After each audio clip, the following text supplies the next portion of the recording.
Bueno, pues buenas tardes. Muchas gracias por estar aquí. Empezamos el taller 6 del programa de aceleración de empresas FinTech del BBVA.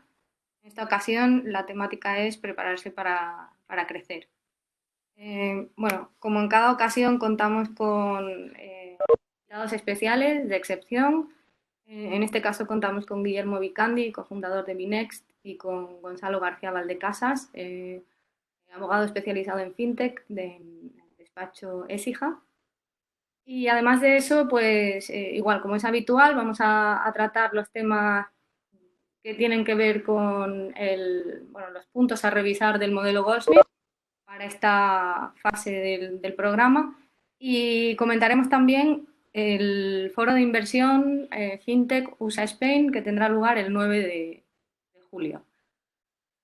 Teníamos previsto hacerlo físicamente, pero dada la situación, pues no va a ser posible. Lo haremos por webinar, lo cual incluso es mejor, pues porque podrán participar así muchos más inversores del ámbito internacional. De hecho, vamos a empezar hablando del foro, estos primeros 20 minutos del taller, para explicaros bien cuáles son los criterios que vamos a utilizar para seleccionar a las empresas que van a presentar. Entonces, sabemos que, bueno, ya sabéis todos que el criterio es muy objetivo, en el sentido de que, digamos que los factores que se miden son los factores del modelo Goldsmith que vamos revisando en cada taller. De todos los cuestionarios del modelo Goldsmith, el 50% del score resultante es el estado de desarrollo del proyecto, que medimos con el panel Goldsmith, y el otro 50% es el atractivo de la propuesta de inversión. Y aquí sí que voy a profundizar un poquito más en deciros qué es lo que se mide. Ya avanzo que lo que se mide es lo típico que se mide en cualquier ronda y los criterios típicos que miden los inversores a la hora de decidir si se entra o no en un proyecto. Pero vamos a hacer un repaso para que lo podáis tener en cuenta. Respecto al primer criterio, el panel Goldsmith, esto es lo que vamos viendo sesión a sesión. Sabes que es una tabla de requisitos, de cuestiones que se tienen que ir validando en cada fase de desarrollo del proyecto. Nosotros estamos utilizando este esquema para revisar el planteamiento de negocio o plantear las siguientes acciones, pero en realidad este panel también te da un vistazo muy rápido del estado de fortaleza y de avance en el que está en el negocio. Entonces, lo que hacemos, cuando acabamos la primera vuelta del programa, ya hicimos un primer score del panel Goldsmith. Ahora que estamos acabando la segunda, esta sesión es la última de la segunda vuelta del programa, volveremos a revisar el estatus de cada uno de vosotros. Al final van a presentar, de las 13 startups seleccionadas, van a presentar 6. Y el estado de avance del negocio en base a este panel cuenta por el 50% del score total. El siguiente punto, que es el atractivo de la propuesta de inversores, estos son todos los elementos que se miran y que me gustaría dedicar las tutorías que tenemos planificadas de aquí hasta el foro el 9 de julio, dedicarlas a preparar bien, a revisar bien todos estos puntos del negocio. Entonces veis que es una especie de escalerita. Ahora voy a detallar un poquito más lo que contiene cada uno de los elementos, pero bueno, al fin, de entrada se mira el interés general que tiene el negocio y luego vamos a profundizar un poco más en el equipo, producto, mercado, negocio, la valoración, la propuesta de inversión y el pacto de socios. Entonces, en cuanto a la foto general, en la foto general, ¿qué se mira? Pues se mira el atractivo general del sector, dentro de FinTech, por supuesto, pero específicamente en el área en la que está la empresa trabajando. El enfoque del negocio, esto es ver hasta qué punto está bien enfocado o enfocado hacia su máximo potencial el negocio, que el tamaño de la ronda y el nivel de avance son coherentes, y luego pues un par de cuestiones de medir el riesgo y oportunidad, ¿no?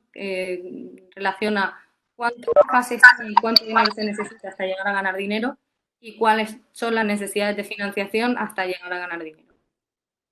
En todos estos factores, pues claro, depende del tipo de negocio. Lo que se va mirando es si el planteamiento es más adecuado o menos adecuado.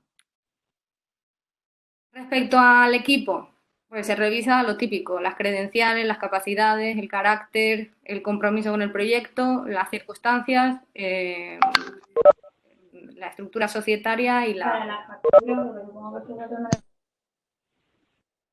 Respecto al producto, los factores que tienen en cuenta, la singularidad, en la propiedad intelectual y si no hay opción de negocio del que estamos, o sea, en cuestión de proteger una propiedad intelectual, quiero decir como patente, que en la mayoría de los casos pues siempre se mira si hay alguna ventaja protegible, es decir, alguna alianza estratégica, algo que te permita posicionarte en el mercado de una manera eh, fuerte. La viabilidad técnica de la tecnología, el nivel de desarrollo de la tecnología, la escalabilidad que tiene el negocio y luego, o sea, las consideraciones legales, ver en qué punto está el negocio. Desde el punto de vista del mercado, pues ver que si el planteamiento de negocio que se está haciendo está acorde a las tendencias del mercado, si el timing es el adecuado, qué conocimiento del mercado tiene el equipo emprendedor, hasta qué punto tiene la capacidad ese equipo de aprovechar la oportunidad que hay en el entorno competitivo y en esa línea cómo se están diferenciando y cómo plantean posicionarse en ese entorno competitivo, ver el nivel de validación del negocio, si hay tracción de mercado y cuál es la estrategia comercial que está planteada. Todos estos elementos son los que luego el comité evalúa y le pone una puntuación y en función de eso pues sale un score. Respecto al negocio, bueno, pues se mira cómo está diseñado el modelo de negocio, la situación financiera en la que está a día de hoy la empresa, el nivel de endeudamiento que tiene, con todo esto la viabilidad económica del negocio, la rentabilidad potencial, y con eso pues el volumen de negocio que se está planteando, la visión de crecimiento y como digo, con todo eso pues medir cuál es el potencial que tiene el negocio. Luego se estima, o sea, se revisa también la valoración que se está planteando. Si queréis jugar o tantear en la propia plataforma, tenéis varias calculadoras para hacer estimaciones de valoración, tenéis distintos métodos, el método de valoración Goldsmith, el método de Venture Capital, múltiplo, flujo de caja descontado y clásico. Bueno, pues el método Venture Capital y el Goldsmith son los más adecuados para startups. El flujo de caja, por ejemplo, pues normalmente en empresas de mucho potencial o en fases incipientes, pues tampoco es muy buen método porque las estimaciones de las proyecciones financieras no dan idea del potencial y del valor que puede tener el negocio. Y luego además es que pueden ser muy diferentes de lo que se está proyectando. Luego, todo esto que tiene que ver con el negocio en sí y con su valor se tiene en cuenta, pero luego hay otros elementos a considerar que es, con todo eso en la mano, qué es lo que se está proponiendo a los inversores en cuanto a, bueno, pues, insisto, en la valoración, el pacto, cuáles son el pacto de socios, las posibilidades de retorno o de éxito potencial de ese negocio, cómo se está planteando la estrategia de financiación y, bueno, ver los riesgos y ver si la oportunidad de inversión y la oportunidad de retorno compensan los riesgos que se están asumiendo. En definitiva, con todo esto, como digo, este atractivo inversor cuenta por el 50% de la puntuación, la otra es el nivel de avance, es decir, lo que se está mirando para elegir a los 6 finalistas es la madurez, o sea, dentro de ser startups en fase semilla, pues se está eligiendo las más avanzadas y pero luego hay otro criterio que cuenta que es el atractivo inversor, es decir, puedes estar en una fase un poco más incipiente, pero estar planteando un negocio muy atractivo para invertir en él. Entonces, el score final es una media de ambas cosas. Como decía, de las 13 startups se van a seleccionar para presentar 6, luego 2 startups de Estados Unidos y 2 de Latinoamérica. Luego, eso es para las presentaciones de un pitch, o sea, la presentación de 5 minutos del negocio. Pero luego se van a habilitar sesiones one-on-one con todas las participantes. Para poder agendar esto, es importante que tengáis preparada la ficha en la plataforma, la ficha pública con la información de vuestro proyecto. Allí los inversores tendrán la posibilidad de solicitar agendar reuniones con vosotros. Entonces, preparad bien la ficha, actualizadla con todo el trabajo que se ha hecho y irla actualizando con el trabajo que queda de aquí al foro para que la información esté pues, lo más atractiva posible de cara a que los inversores puedan tener ese incentivo para ir reservando esas reuniones one-to-one con vosotros. Es decir, que la presentación en el foro van a ser 6, pero la presentación en general se va a hacer con todas las startups seleccionadas. Así que, como digo, preparación de esa propuesta de inversión. La mayoría de vosotros estáis buscando financiación, pues en realidad hay que trabajar con todas, ¿vale? Habéis recibido nuevos horarios para seleccionar en Doodle tutoría. Entonces, el último lo he mandado hace un par de días y habéis reservado 2. Los demás, pues ir reservando también para ir haciendo las siguientes tutorías. Y ya está, ya está. Tenía previsto dedicarle 20 minutos a esta parte de contar los criterios, le he dedicado 10, veo que hablo rápido, mejor porque así tenemos más tiempo para las entrevistas. Entonces, la primera de las entrevistas que tenemos la suerte de contar hoy en este webinar con Guillermo Vicandi, que es fundador de este extraordinario proyecto que es Binext. Muchas gracias, Guillermo, por participar. Por invitarme. Voy a presentarte rápidamente y luego ya entramos con la entrevista, ¿vale? Entonces, Guillermo es licenciado en ADE y Derecho por la Universidad Autónoma de Madrid y también estudió un año en la Université Paris-Dauphine en Francia y cuenta también con un máster en finanzas. Durante su carrera profesional ha trabajado en BBVA e ING como analista corporativo y en banca de inversión. También tiene experiencia en despachos jurídicos especializados en arbitraje y derecho mercantil. Y ha participado en varias ocasiones en las sesiones internacionales del Model European Parliament y desde hace 6 años es mentor en Ocurri Ventures y en Tetuan Valley. Ha sido elegido por la revista Business Insider como uno de los emprendedores menores de 35 años más influyentes y recientemente ha sido nombrado CEO del año 2020 en la categoría Joven Startup por el Club SEO. Bueno, pues enhorabuena, Guillermo, por todos estos logros siendo tan joven y especialmente por haber montado un negocio tan interesante como es Binext.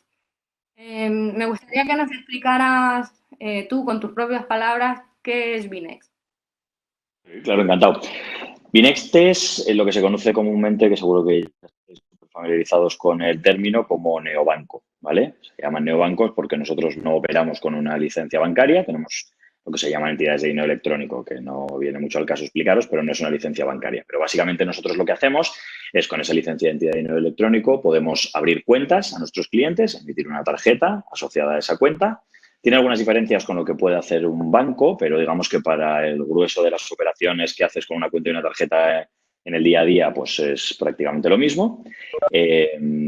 Y eso es, entonces abrimos esa cuenta y emitimos esa tarjeta, ¿no? Hasta ahí, como veis, es una cosa bastante parecida a lo que hace cualquier otro neobanco que conozcáis, nuestros competidores N26, Revolut, los ingleses, etcétera, etcétera. Es bastante similar, incluso es muy similar a lo que hace un banco tradicional, ¿no? Lo que nosotros hacemos distinto a lo que hacen nuestros competidores y la banca tradicional es que hemos construido lo que llamamos un marketplace de productos financieros, que básicamente de lo que se trata es de que nosotros tomamos productos fintech y de bancos, los conectamos dentro de la app y ayudamos a nuestros clientes a encontrar el producto que funciona mejor para ellos, ¿no? Que encaja mejor con sus necesidades, ¿vale? De manera que, pues ahora mismo tenemos, si no recuerdo mal, 16, 17 productos distintos dentro del marketplace y son un poco, pues, de todos los verticales del negocio de banca retail. Tenemos préstamos, ahorro, inversión y seguros. Pues un poco lo que os podéis imaginar, ¿no? No son productos demasiado sofisticados, pues son préstamos, tenemos hipotecas, préstamos al consumo y micropréstamos, seguros de vida, de salud, seguros de viaje, de móvil, robo-advisors, crowdlending, en fin, productos de banca retail en estas 4 verticales que te cuento. Últimamente hemos estado experimentando también productos no puramente financieros. Hemos estado vendiendo, por ejemplo, electricidad, que ha funcionado muy bien. Hemos vendido tarjetas SIM para el móvil, para cuando viajas no tener que pagar roaming. En fin, hemos probado otra serie de productos. Y entonces, básicamente, de lo que se trata es que nosotros cogemos esos productos, los integramos dentro de nuestra aplicación, de manera que la experiencia del cliente, todo sucede dentro de la app, aunque el cliente sabe perfectamente desde el principio, del minuto 1, vamos, que lo que está haciendo es contratar un producto de un tercero, ¿de acuerdo?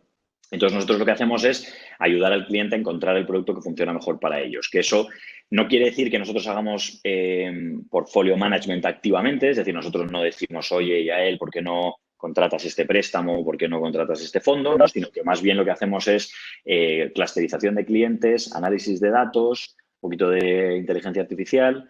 Ya sabes, ya que las charlas de startups hay que decir inteligencia artificial al menos una vez, ¿no? Pues ahí está inteligencia artificial. Y entonces lo que hacemos es mostrarle al cliente los productos que son relevantes para él, ¿no? No le mostramos todo lo que tenemos, sino que solamente le mostramos lo que, en función de esos criterios que te digo, que de esa clusterización y ese análisis de datos, le mostramos los productos que son relevantes para él. De manera que eso lo que nos permite es hacer banca o negocio de una manera distinta a lo que hace un banco. Es decir, nosotros no hacemos lo que hace BBVA o lo que hacen otros neobancos, que es tomar el dinero de los clientes de los depósitos y prestarlo, invertirlo, no hacer negocio bancario tradicional. Nosotros lo que hacemos es el dinero de los clientes lo tenemos totalmente bloqueado en una cuenta, no lo tocamos y lo que hacemos es revenue sharing con los proveedores de productos del marketplace, de manera que si tú contratas yo qué sé, un fondo, pues nosotros nos llevamos un X% de la cantidad que has invertido, de la cantidad que has pedido prestada, etcétera, etcétera. ¿Vale? Ok, y todo esto, digamos, convertirse en ese marketplace surge de haber visto la oportunidad, una necesidad, de una dificultad por parte de los clientes a acceder a toda la oferta de productos financieros, o cómo surge Binext. ¿Dónde identificasteis la oportunidad? Es un poco mezcla de varias cosas. Como decías al principio, yo trabajaba en banca, en BBVA hacía financiación estructurada y acquisition finance y luego me movía a ING también a hacer el mismo producto.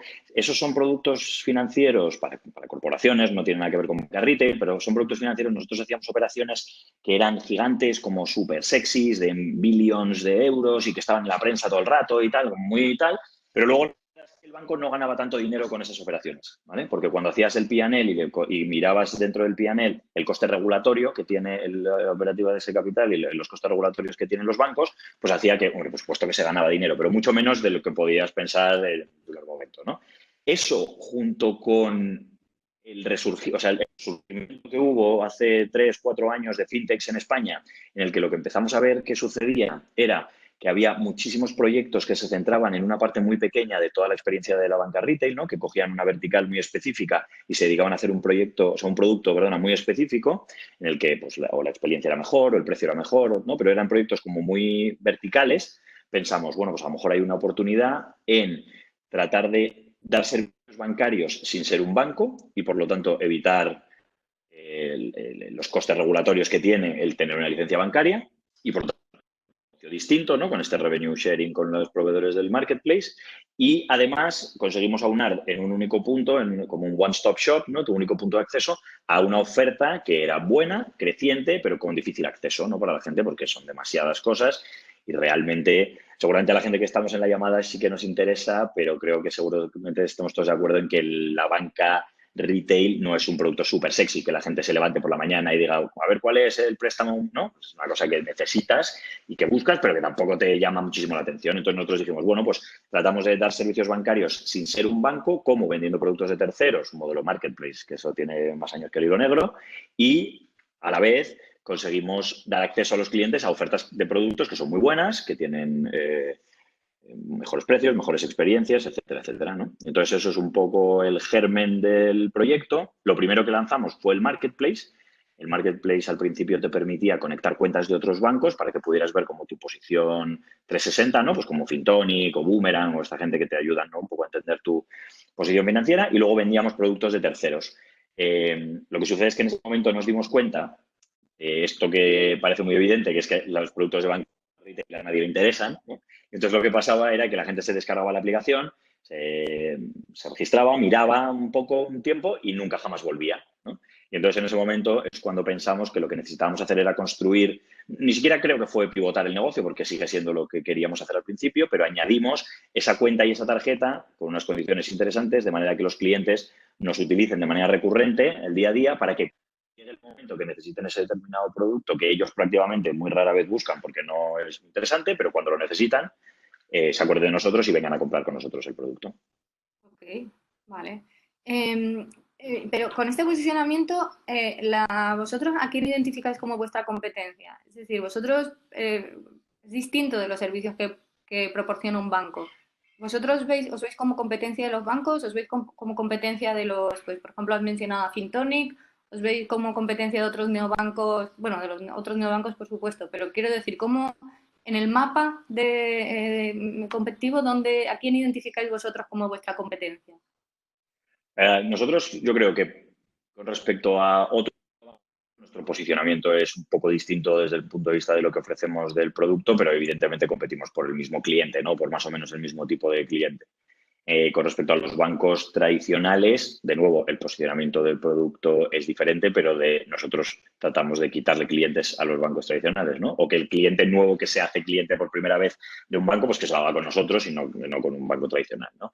Pero, por ejemplo, con los bancos tradicionales colaboramos también, porque también vendemos productos de bancos tradicionales en nuestro marketplace, ¿no? De manera que es una especie de amor-odio en el que de alguna manera competimos por el mismo cliente, pero podemos trabajar con ellos para comercializar productos, ¿no? Entonces, y luego con respecto a otros neobancos, pues a lo mejor la gente de esta llamada que está más interesada en fintech, pues puede entender mejor las diferencias y los modelos de negocio y demás. Cuando vamos a un público menos especializado, pues sí que más o menos ellos nos perciben como un poco lo mismo, con algunas diferencias de producto, como te cuento, pero más o menos lo mismo que un N26 o que Revolut, etcétera. Okay. Básicamente ya competimos, nos pegamos con todo el mundo, como ves, básicamente. Mencionabas justo hace un momento que queríais aprovechar las ventajas de poder dar servicios bancarios sin el coste regulatorio de tener una licencia bancaria. Pero vosotros necesitáis tener una licencia también, ¿no? Nosotros tenemos una licencia que se llama Entidad de Dinero Electrónico. Digamos, si lo pusieras en un ranking, desde las autorizaciones que concede el Banco de España, las entidades financieras de crédito, los bancos, es como la licencia que te permite hacer más cosas. Y en un escalón por debajo tienes entidades financieras, o sea, tienes entidades de crédito, que bueno, eso es otra película, pero para temas de operativa, transaccionalidad y pagos, debajo de las entidades bancarias tienes entidades de dinero electrónico y entidades de pago. Entonces, la diferencia fundamental es que nosotros podemos tomar el dinero del cliente, podemos abrir una cuenta, podemos emitir un medio de pago, pero no podemos utilizar el dinero de los clientes para nada. Nosotros tenemos un coeficiente de caja del 100%, que quiere decir que nosotros no podemos utilizar el depósito de nuestros clientes para fondear operaciones, ¿vale? Esto, por lo tanto, supone un riesgo para el sistema mucho menor que un banco, que como sabes tiene un 96%, ¿no? del dinero prestado e invertido, que lo tiene diferentes tías de capital y demás, ¿no? Pero digamos que casi el 96% del dinero de los depósitos de los clientes lo tiene en movimiento, ¿no? Prestándolo o invirtiéndolo. Eso supone un riesgo para el sistema, nosotros no, porque nosotros no podemos hacer nada con ese dinero. Entonces, eso significa que donde, en España te hablo, porque en otros países en Europa es diferente, pero en España, donde para tener una licencia bancaria necesitas tener unos fondos propios de mínimo 20 millones de euros, 22 millones de euros, a nosotros el Banco de España, para conceder nuestra licencia, nos ha pedido unos fondos propios de 600.000. Entonces, como puedes ver, es sustancialmente menos. O sea, sí, por supuesto. Nosotros, cuando yo digo que queríamos hacer negocio, o sea, que queríamos dar servicio bancario sin ser un banco, no quiere decir que queramos rodear la regulación y tratar de evitarla. Lo que queremos hacer es que si podemos evitar tener una licencia bancaria que nos cuesta 20 millones de euros, podemos tener una licencia de dinero electrónico, nosotros estamos sujetos a toda la normativa del SEP Black, igual que un banco, de todas las normativas de auditorías internas nuestras, de reporting al Banco de España, todo igual. Pero como no tenemos un riesgo para el sistema, pues entonces los requisitos de capital son menores. Entonces, no es que nosotros queremos evitar la regulación, solo que queremos tratar de trabajar con una regulación más ligera. Perdón, voy activando y desactivando el micro por el ruido de fondo, ¿vale? Si en algún momento veis que muevo la boca y no se oye, es que no me he dado cuenta de volverla a activar. Entonces, ¿en qué momento montasteis Binext? Pues ¿Qué mira, año? mi socio Juan Antonio y yo de trabajo en febrero de 2017. Estuvimos en febrero del 17 y septiembre del 17 trabajando en la primera beta. Como te digo, lo primero que sacamos fue el marketplace. El marketplace estuvo listo como en abril del 17. Ahí es cuando hicimos las pruebas que nos dimos cuenta que la gente no volvía. Construimos la cuenta y la tarjeta y lanzamos una beta en septiembre y estuvimos septiembre, octubre haciendo beta testing con clientes y tal. En noviembre básicamente nos dedicamos un poco a arreglar lo que no funcionaba, a adaptar con los aprendizajes que habíamos tenido de hablar con clientes y demás. La verdad es que hicimos un proceso de lanzamiento que fue muy cansado y como un poco largo, pero del que aprendimos muchísimo y que fue súper interesante. Entonces, o sea, que muchas de las cosas que hacemos hoy todavía las traemos de cuando hicimos ese periodo de lanzamiento. Y entonces en noviembre arreglamos las cosas que no funcionaban y adaptamos un poquito con el feedback que habíamos tenido de los clientes, y en diciembre del 17 es cuando lanzamos la primera versión abierta de la aplicación. Sería súper interesante conocer la estrategia que habéis seguido vosotros de captación de clientes, porque la mayoría de las startups que te están escuchando hoy están en esa fase. Entonces, si nos puedes contar cómo, a grandes rasgos, lo que puedas contar, claro, cómo habéis hecho vosotros toda esa estrategia de captación y qué recomendaciones darías a las empresas que están, bueno, pues en estos momentos empezando de cara a afrontar esa estrategia de captación, sería genial. Claro. Os cuento todo lo que queréis saber con todo el detalle del mundo, no tengo ningún problema en compartirlo todo. Al revés, a lo mejor lo que pasa es que me extiendo demasiado y empiezas un poco aburrido, ¿no? Pero tú me interrumpes cuando quieras. Mira, nosotros lo que hicimos, además, mira, viene al hilo de lo que te estaba diciendo del lanzamiento, ¿no? Nosotros al principio no teníamos ni un duro, pero ni un duro, te estoy hablando de ni un duro. Entonces necesitábamos optimizar, o sea, asegurarnos que hacíamos tenía un impacto real y medible, ¿no? Aunque los números que fuéramos a conseguir nunca fueran demasiado grandes, pero por lo menos que hubiera un buen aprendizaje y que hubiera eso, una fórmula de medir el resultado de lo que habíamos hecho, ¿no? De manera directa. Y también una cosa que yo siempre digo que me parece que es súper importante es que de cara a poder levantar financiación es muy importante, sobre todo cuando estás en muy early stage, es muy importante poderle enseñar a un inversor que tenías un plan que has ejecutado y has aprendido, que ha salido o no ha salido, o ha salido algunas cosas, otras no, pero que tenías un plan y has ejecutado, porque eso es lo más fundamental que van a ver ellos en etapa muy temprana, un inversor en etapa muy temprana, ¿no? Que tú más o menos eres capaz de dibujar un roadmap, entender, adaptar y ejecutar, ¿no? Porque no vas a tener nunca tiempo ni dinero para poder conseguir unas métricas muy grandes con las que poder levantar rondas muy grandes, ¿no? Entonces, al principio se trata de poder demostrar que puedes dibujar un plan y ejecutarlo. Entonces, nuestro plan básicamente fue...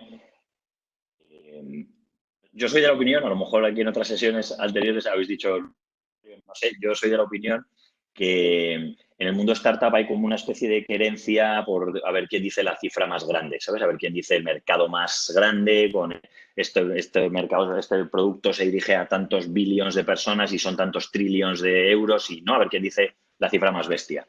Pero en realidad, a mí me parece que cuando empiezas, eso es demasiado grande. Esas cifras son demasiado grandes. No tienes ni gente, ni tiempo, ni dinero para atacar esos mercados tan grandes, ¿no? Entonces, nosotros lo que tratamos de hacer fue un poco contrario a ese status quo, ¿no? de las cifras más grandes, y lo que tratamos de hacer fue dirigirnos a los grupos de personas, a los grupos de población, a los grupos de clientes más pequeños que éramos capaces de encontrar, que compartiendo alguna característica común, ¿vale? Esto no es una cosa que hemos inventado nosotros, hay un par de libros súper interesantes, os recomiendo que leáis si os interesa el tema. Hay uno que se llama A Guide to Marketplaces, que lo escribieron los dos fundadores de Point Nine Capital, que es un fondo súper grande americano, y el segundo no me voy a conseguir acordar del nombre. Bueno, luego os lo mando y lo circuláis si queréis. Pero básicamente esto se llama saturación de nodos, la estrategia, ¿vale? No es una cosa que inventamos nosotros. Nosotros lo hicimos con nuestra propia fórmula, pero no es... Entonces, básicamente se trata de encontrar el grupo de gente más pequeño que seas capaz de encontrar, que compartan algo en común, y tratar de saturar ese nodo, saturar ese nicho, ¿no? Entonces, por ejemplo, nosotros esto, ¿cómo lo aterrizamos? Fue, bien, nosotros tenemos tarjetas que nos costaban en ese momento, ahora ya costan menos cada una porque hemos crecido en volumen y hemos negociado, pero al principio cada tarjeta que emitíamos nos costaba 8 euros. Pues claro, no teníamos ni un duro, entonces 8 euros era una pasta. Entonces decía, joder, pues tenemos que asegurarnos de que esta tarjeta va a acabar en manos de alguien que la va a utilizar, ¿no? Entonces lo que hacíamos era buscar ese clúster, ese nicho de gente a la que le interesase nuestro producto. Para nosotros eso fue que nos dedicamos a hablar en persona. Al principio tú solamente podías tener una tarjeta Binex si te la habíamos dado nosotros en persona, ¿vale? Entonces nosotros lo que hicimos fue dedicarnos a hablar con gente que trabajase en tecnología y finanzas, ¿no? El cruce de eso. Entonces, básicamente eran fintechs, fondos de capital riesgo, departamentos de tecnología de bancos, consultoras, etcétera, o departamentos de innovación, ¿no? Fíjate cómo de pequeño era el nicho, que nosotros identificamos que en ese bloque de gente con el que queríamos hablar, en Madrid había 25.000 personas. ¿Vale?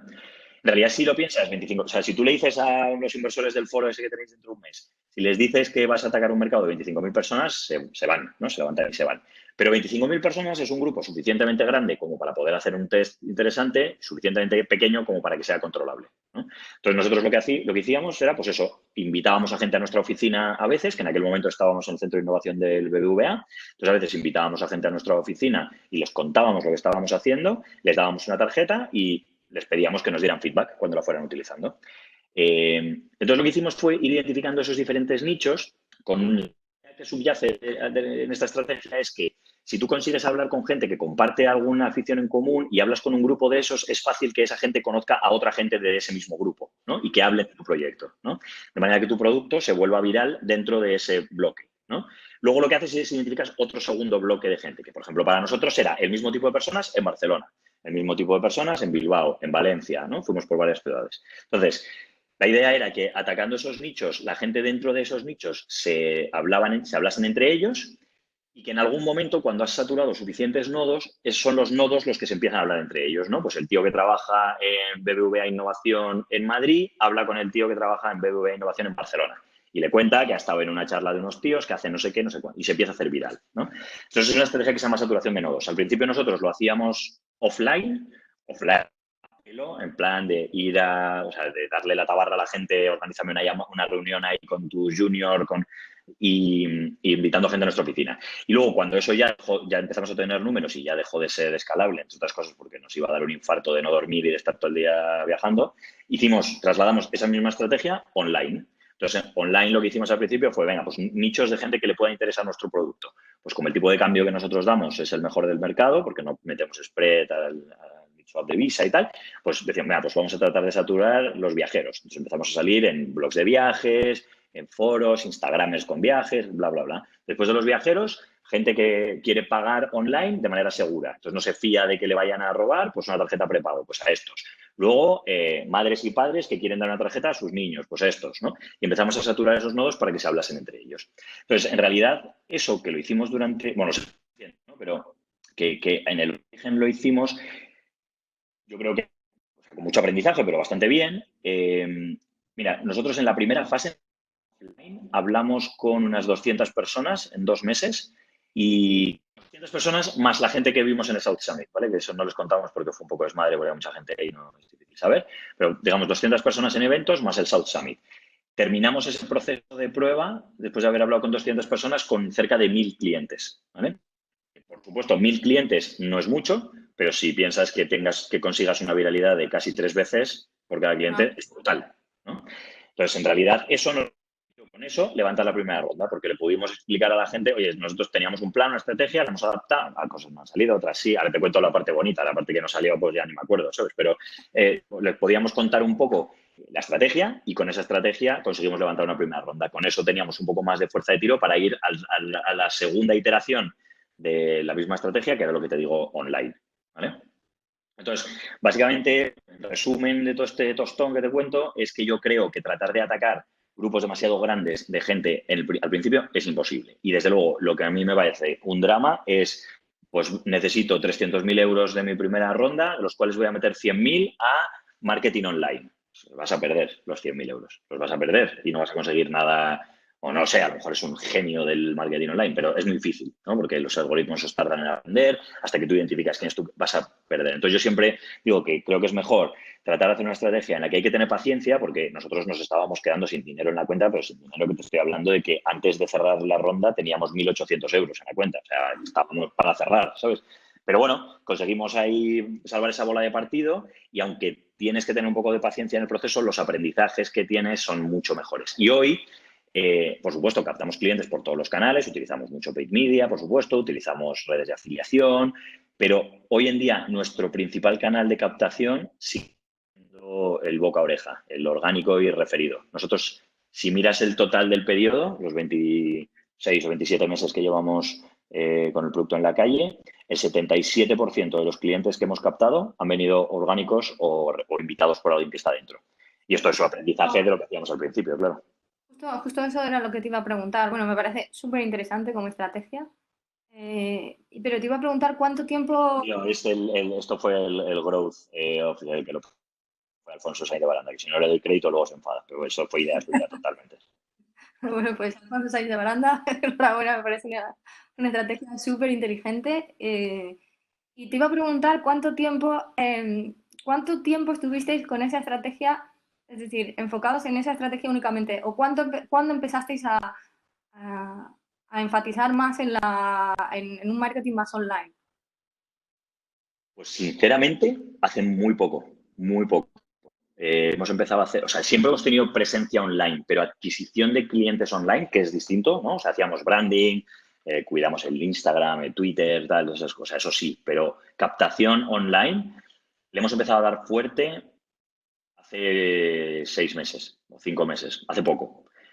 Para funcionaba mejor el boca a oreja que te digo, y luego funcionaba mejor las redes de afiliados. Eso funcionaba mucho mejor, porque te permite controlar el coste de adquisición de manera mucho más fina, ¿no? Porque al final tú llegas a un acuerdo, imagínate, un ejemplo real que además seguro que los que estáis aquí o casi todos los que estáis aquí conocéis, que es Foro Coches, ¿no? Foro Coches es el foro más grande en español del mundo. Tienen 1,5 millones de visitas al mes en España, más no sé cuánta barbaridad en Latinoamérica, o sea, son enormes, ¿no? Entonces nosotros llegamos a un acuerdo con ellos y les decíamos, oye, pues por cada cliente que venga de tu página, ¿no? de tu tráfico, y active la tarjeta, o sea, nosotros hacíamos, no era un coste por lead, era un coste de activación, o sea, al final del todo del funnel, cuando active la tarjeta, te pagamos 10 euros. Entonces, claro, 10 euros es muy caro para un coste por lead, pero no es muy caro para un coste por activación, para que alguien ya haya hecho todo el proceso entero y tenga la tarjeta en su bolsillo. De manera que eso nos permitió, como en una tercera iteración de la captación, nos permitió ir controlar el coste de adquisición, de manera que podíamos hacer un plan de negocio bastante afinado sobre cuánto dinero necesitábamos para conseguir qué hitos, ¿no? Porque nosotros sabíamos que sí o sí un cliente no nos iba a costar más de 15 euros, por ejemplo, a nosotros.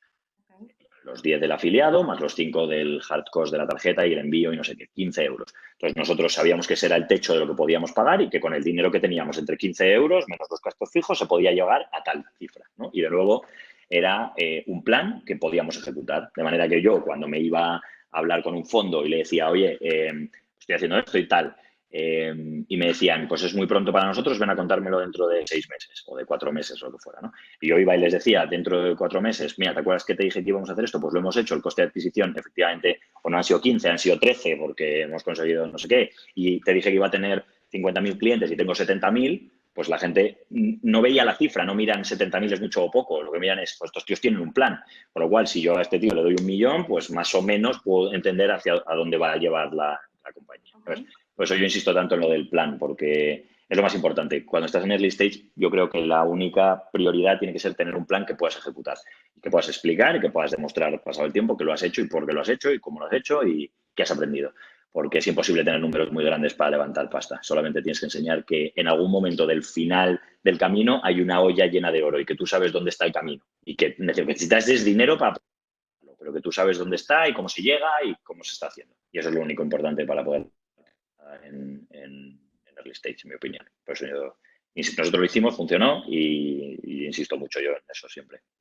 Sí, sí, yo comparto bueno, me parece tan claro, lo describes de una manera tan clara, me parece tan obvio y luego No, no duermes mucho mientras lo estás haciendo, también te digo, ¿sabes? Estás ahí, no es tan fácil.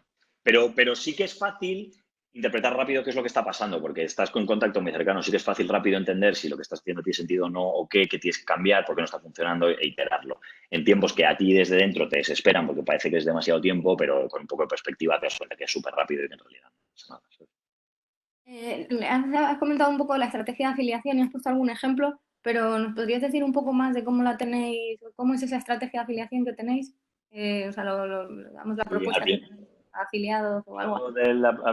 al principio la estrategia de afiliación era Alfonso y yo tocando puerta por puerta a ver quién tenía tráfico y podía derivarnos, ¿no? Básicamente. Luego empezamos a utilizar redes de afiliación, que ya hay muchas establecidas que funcionan bien, en las que básicamente tú les das una serie de parámetros, ¿no? Sobre los que quieres trabajar. Oye, pues yo pago por activación de este tipo de clientes si quieres, con este tal, y ya está. Y ustedes van a dar el tráfico. Eso funciona peor que cuando haces tú un deal uno a uno, pero te da mucho más acceso, ¿no? Entonces eso para nosotros, al menos lo que pasó es que los funnels de conversión se pusieron un poco peor, pero el volumen fue mucho más grande, entonces pudimos traer mucho más tráfico. Y ahora le hemos dado un poquito la vuelta porque eso es un trabajo que consume mucho. Nosotros tenemos dentro del área de growth, tenemos 2 personas que se encargan únicamente de afiliación. Y ahora tenemos dentro de la página web una sección de afiliados, a la que tú te puedes meter y darte de alta en la sección de afiliados. Entonces, si tú tienes yo qué sé, un blog de viajes o o un blog sobre fintech que es potente y que tienes mucho tráfico, pues traernos tráfico a nosotros y nosotros te pagamos por ese tráfico que traes. Ok, vale. Y yendo un poco más a la estrategia, ¿qué quieres decir? Otras acciones que tengan más que ver, o sea, que sigan en la línea de marketing online, ¿qué estáis haciendo? Pues ahí hacemos todo. Google Universal Ad Campaigns nos funciona. Facebook peor, Twitter bien, Instagram es como más branding, depende. La verdad es que, o sea, fíjate, Google Universal Campaigns tardó mucho tiempo en empezar a captar clientes barato, o sea, como que el algoritmo tardó mucho en aprender, porque no sé si sabes que en Google Universal Campaigns básicamente tú le metes 12 creatividades, vídeos o mínimo 12, pues mete las que quieras, pero mínimo 12 me parece que es vídeo, foto, ¿sabes? Todos los formatos, y eso tiene un algoritmo de inteligencia artificial, llevan 2 veces que lo digo en la reunión, que va posicionando y aprendiendo el algoritmo en función de cómo se va comportando. Entonces tú no puedes tocar nada, es un poco black box, no sabes muy bien lo que está pasando, pero cuando empieza a funcionar, funciona fenomenal, pero eso tarda un poco más.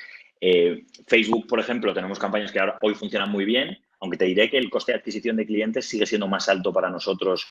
El más alto sigue siendo online. Para nosotros la captación mayoritaria cada mes viene por orgánico y referido, por gente que se invita. El mes pasado, bueno, porque paramos las campañas en abril con este lío del coronavirus, ¿no? Pero en febrero, que fue el último mes en el que fuimos a todo gas, captamos 25.000 clientes nuevos, el 87% orgánicos y referidos.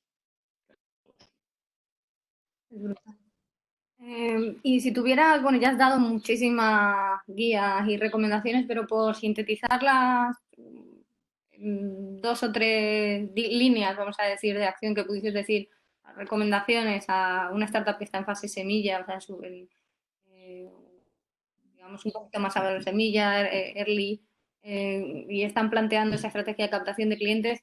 En resumen, como una guía estratégica, ya sé que ya has dado varias, pero si lo tuvieras que resumir, ¿qué recomendaciones les darías? Sí, para nosotros, que yo desde luego no tengo capacidad para saber si esto puede funcionar para todo el mundo, ¿no?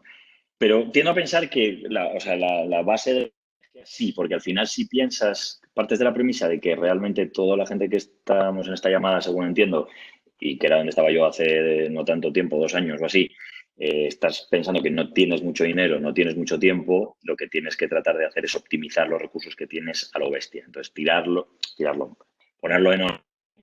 A lo mejor no, pero probablemente es un poco tirarlo a la basura. No digo que no hagas nada online, pero tienes que ser muy controlado los presupuestos que quieres utilizar ahí y centrarte más en branding, en otro tipo de cosas que pura captación de clientes. Si tú montas ahora un crowdlending o un robo-advisor y crees que puedes captar clientes masivamente online y que vas a tener un coste de adquisición razonable, de nuevo, no soy ni mucho menos un experto, tiendo a pensar que no funcionará. Entonces, para mí es mejor tratar de buscar grupos pequeños de personas que compartan ese interés y que eso yo ya no te puedo decir qué es, cada uno conoce su negocio y ellos pueden saber cómo clusterizar a ese cliente, pero no es tan difícil, ¿sabes? Dar con pensar un grupo de gente y tratar de atacarles a ellos. Si puede ser, o sea, si en persona no se puede ser, pues online, pero desde luego con un target muchísimo más afinado, porque eso te va a dar muchísimos aprendizajes también de qué mensaje funciona, que no, que le gusta a tu cliente, que no tienes, que te echan en falta, ¿no? Y todo eso, al final, parece una tontería, pero es aprendizaje. O sea, parece un cliché de startup, pero es la pura verdad, que si tú hablas con un tío y te dice, pues me hice la tarjeta hace 2 semanas y es una mierda porque no he podido hacer no sé qué y esto no me ha funcionado y tal, pues ese tío le he perdido, ya está como cliente, pero he aprendido mucho en el camino para no perder a la gente que es como él, ¿no? Entonces, para mí es dibujar una estrategia realizable con el presupuesto que tienes, que no pase por meter 25.000 euros en Facebook y a rezar, que no pase por eso, y que sea una estrategia que se pueda ir ejecutando y que se revise suficientemente, con suficiente periodicidad para poderla adaptar. Porque, de nuevo, proyectos como nosotros, y entiendo que para casi todo el mundo, una prioridad fundamental en la etapa semilla es levantar una ronda que te permita hacer algo más, que no sea solo un prototipo, ¿no? Pues la única forma de levantar dinero en una fase semilla es o eres un genio y has dado con el próximo Airbnb, que ni siquiera, porque los de Airbnb las pasaron putas durante mucho, no sé cuánto tiempo para conseguir dinero, o sea, ni siquiera, ¿no? Pero a lo mejor has dado con la gallina de los huevos de oro y es distinto. Si no, lo que le pasa a la mayoría de los mortales es que necesitas demostrar que tienes un plan, que lo ejecutas, de manera que soy con unos tíos y dentro de 2 meses les cuentas que lo que dijiste que ibas a hacer lo has hecho y que ha funcionado, mejor, peor, tal. Eso es lo que un fondo quiere ver. Entonces, yo creo que sirve esta estrategia desde 2 perspectivas. Por una parte, para aprender tú, para adaptar tu producto a realmente lo que quiere tu cliente, ¿no? Hay un chico, uno de los fundadores de Zapiens, Samuel, que siempre dice cuando da charlas de estas y tal, que me gusta muchísimo el concepto, siempre dice, tú no eres tu cliente, ¿no? Y eso es verdad, tú no eres tu cliente, ¿no? El típico tío que te dice, es que mis amigos y yo nos gustaría muchísimo tener un marketplace financiero. Es que tú no eres tu cliente, ¿no? Tienes que validarlo. Entonces, esa estrategia funciona para validar el producto, para entender qué es lo que los clientes quieren y para levantar dinero. Entonces, para mí es la mejor idea, tener un plan y ejecutarlo. Justo lo siguiente que te iba a plantear es acerca de la financiación. Ya has dado un par de claves buenísimas. Has dicho es importante tener un plan y demostrar que lo estás ejecutando y que es un camino por el que vas a avanzar y que se vea claro a dónde ese camino te va a llevar. Pero por profundizar un poco más en el tema de la financiación, porque también la mayoría de las empresas que te están escuchando están en ronda, bueno, están creciendo. Y Las entonces fintech la viven gente en ronda. necesita... Es que, Los americanos ¿no? dicen always be racing, ¿no? Que digo que las fintech viven en ronda, ¿no? Que estamos en always be racing. Entonces, si nos puedes compartir también cómo ha sido bueno, pues vuestra estrategia de crecimiento en cuanto a ir incrementando la estructura de la empresa y también ir metiendo recursos, financiación, etcétera, si lo puedes compartir también a grandes rasgos e igual dar algunas recomendaciones generales a las startups. Por supuesto. Déjame que diga una cosa que no le he dicho al principio, que lo quiero decir antes de que se me olvide. Cuando yo empecé con esto, hubo muchísima gente que me ayudó a mí mucho, desde muchos ángulos diferentes, ¿no? Gente que me dio tips que me sirvieron, gente que me ayudó presentándome gente, mucha gente que me ayudó. Y yo creo que estamos un poco en obligación de ayudar nosotros también. Así que yo a cualquiera de la gente que está en esta llamada, que no veo a nadie, pues solo veo letras, pero la gente que está en esta llamada, que necesite algo de nosotros, que se sienta muy libre de contactarme. Mi mail es gv@binext.es, que me escriban y yo no prometo que vaya a contestar súper rápido porque tengo bastante curro, pero contestaré seguro en algún momento y si puedo ayudar en algo de lo que sea, de lo que venimos hablando, lo haremos encantados. Por eso también yo... Solo agradecerte la propuesta esa Claro. Por eso también procuro ser súper abierto con lo que hacemos, muy transparente, porque tampoco es nada súper especial, pero bueno, pues hoy ha funcionado, a lo mejor da algunas ideas a alguien, ¿sabes? Nosotros lo que hicimos fue, levantamos la primera ronda de financiación, la levantamos entre gente del sector antes de dejar nuestro trabajo previo, ¿vale? O sea, lo que durante unos meses estuvimos como trabajando y simultaneando en madurar la idea, a ver si tenía sentido, mis socios desde el punto de vista de tecnología, a ver si se podía, cómo, etcétera, etcétera, yo desde el punto de vista más financiero y regulatorio, se podía, tal. Estuvimos ahí tratando de buscar financiación. Nosotros dejamos el trabajo antes de recibir la pasta, pero cuando ya la pasta tenía buena pinta, ¿no? O sea, siempre vas a tener que dar tú el paso primero, pero bueno, ya más o menos tenía buena pinta. Entonces, en esa primera ronda levantamos 300.000 euros y la verdad es que una cosa que para nosotros funcionó bien y yo creo que es bastante de cajón es que en una cosa tan específica como fintech, bastante sofisticado y sobre todo como, bueno, según qué cosas más que otras, nosotros medios de pago, tal, es bastante sofisticado la regulación, tal. Nos resultó mucho más fácil conseguir financiación de gente del sector. Nuestros primeros inversores fueron pues mi jefe en BBVA, el colega de mi jefe en BBVA, una consultora financiera, tal. Es gente que, digamos, que estaba un poco en el mundillo y que lo entendía y que entonces podían ver la potencialidad del proyecto aunque no tuviéramos nada, ¿no?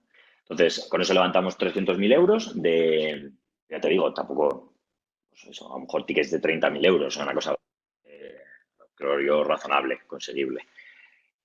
También una cosa que digo siempre, que siempre me da miedo cómo se interpreta, pero que la creo sinceramente y creo que hay que decirlo, el que se vaya a meter en un negocio que vaya de rondas durante un tiempo porque necesitas crecerlo como nosotros, ¿no? Que necesitamos levantar rondas y rondas y rondas para crecerlo y cuando ya seamos grandes ver si conseguimos ser rentables, ¿no? Pero que es un negocio muy intensivo en capital. El que se vaya a meter en ese negocio y no sea capaz o le queme el proceso de levantar la primera ronda, entonces seguramente ese juego no es para él, ¿no? Y entonces a lo mejor no pasa nada. No digo que tengas que irte a trabajar a un sitio, pero a lo mejor tienes que repensarlo porque consume mucho tiempo, mucho esfuerzo y fundamentalmente recibes nos, ¿no? Luego, con que tengas un sí ya está, pero recibes muchos noes, ¿no? Entonces, nosotros levantamos esos primeros 300.000 euros de unas, no me acuerdo ya, pero como 10 personas cercanos, no eran amigos míos, pero pues yo qué sé, gente cercana del sector que lo entendieron. Con esos 300.000 euros iniciales conseguimos un poco todo este proceso inicial del que te hablo, que todo ese, bueno, por supuesto, el proceso de construcción de la aplicación y luego todo el proceso de comercialización al principio, digamos, beta test. Y en febrero de 2018, marzo de 2018, o sea, de verdad, con el agua al cuello, pero a todo lo que da, conseguimos levantar una ronda que queríamos que fuera 500.000 y acabó siendo 1,5 millones. Por eso también yo digo muchas veces que el juego de levantar rondas es bastante jodido, pero también es súper binario. Entonces, a lo mejor tú estás en que no, no, parece que te estás muriendo, que no llegas, que no sé qué, y de repente es que sí, y ahora ya la ronda es el triple grande de lo que pensabas y es la bomba, ¿no? Entonces, hay que tener mucha resiliencia en este proceso y entender bien que si lo que estás haciendo crees que está bien y que tiene valor, que sigue persiguiéndolo. Entonces, levantamos 1,5 millones. Ahí lo que pasó fue que con todos los aprendizajes que habíamos tenido antes empezamos a tener un crecimiento brutal, muchísimo más rápido de lo que habíamos previsto. Para que te hagas la idea, en el plan de negocio de marzo, nuestra idea era que en un base case íbamos a hacer 35.000 clientes en 2018. Best case, en plan, cuando nos poníamos super bullish, eran 50.000 y en septiembre ya teníamos 50.000. Entonces, parece fantástico. En realidad es un buen problema para tener, pero es un problema porque no teníamos dinero. Porque si haces la cuenta, 50.000 clientes por 15 euros por cliente que te he dicho antes que me costaban, no hay que ser un genio de las finanzas para ver que no estamos quedando sin dinero. Entonces, en ese momento tuvimos suerte, buena elección de los inversores de la ronda anterior. Me senté con los inversores al final del mes de agosto y les dije, buenas noticias, vamos como un cohete, malas noticias, necesito más dinero.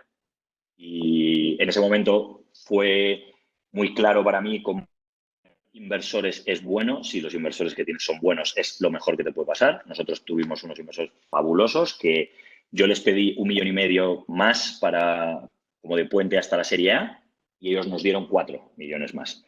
Porque una cuenta tampoco sin mucha sofisticación de si seguimos creciendo a este ritmo, vamos a tal, no sé qué, con este dinero nos dura tanto, no llegamos, ¿no? Pues vamos a tal. Pusieron 4 millones.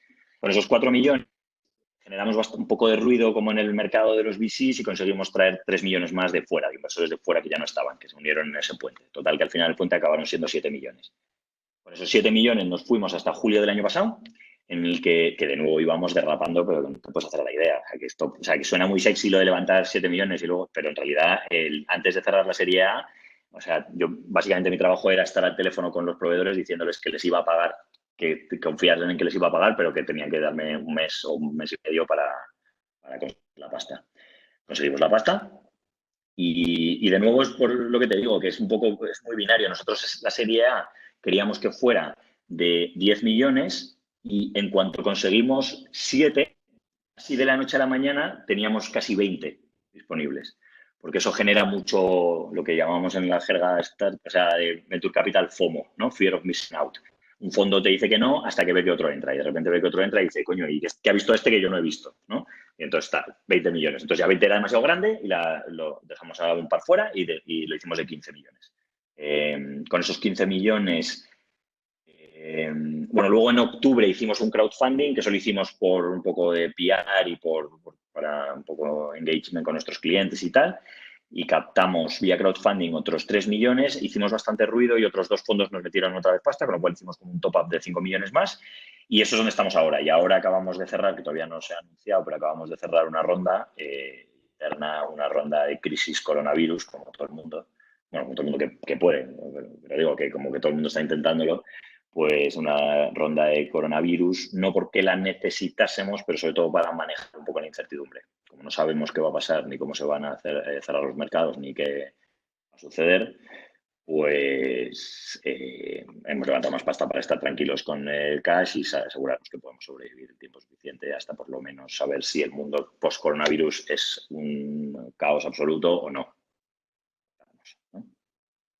Me surgen dos preguntas más sobre esta estrategia de financiación. Una tiene que ver con cómo habéis ido escalando la estructura de la empresa a medida que habéis ido metiendo financiación, y la otra es cómo habéis ido negociando digamos, la valoración de la empresa a medida que también ha ido entrando capital grande, siendo una empresa joven.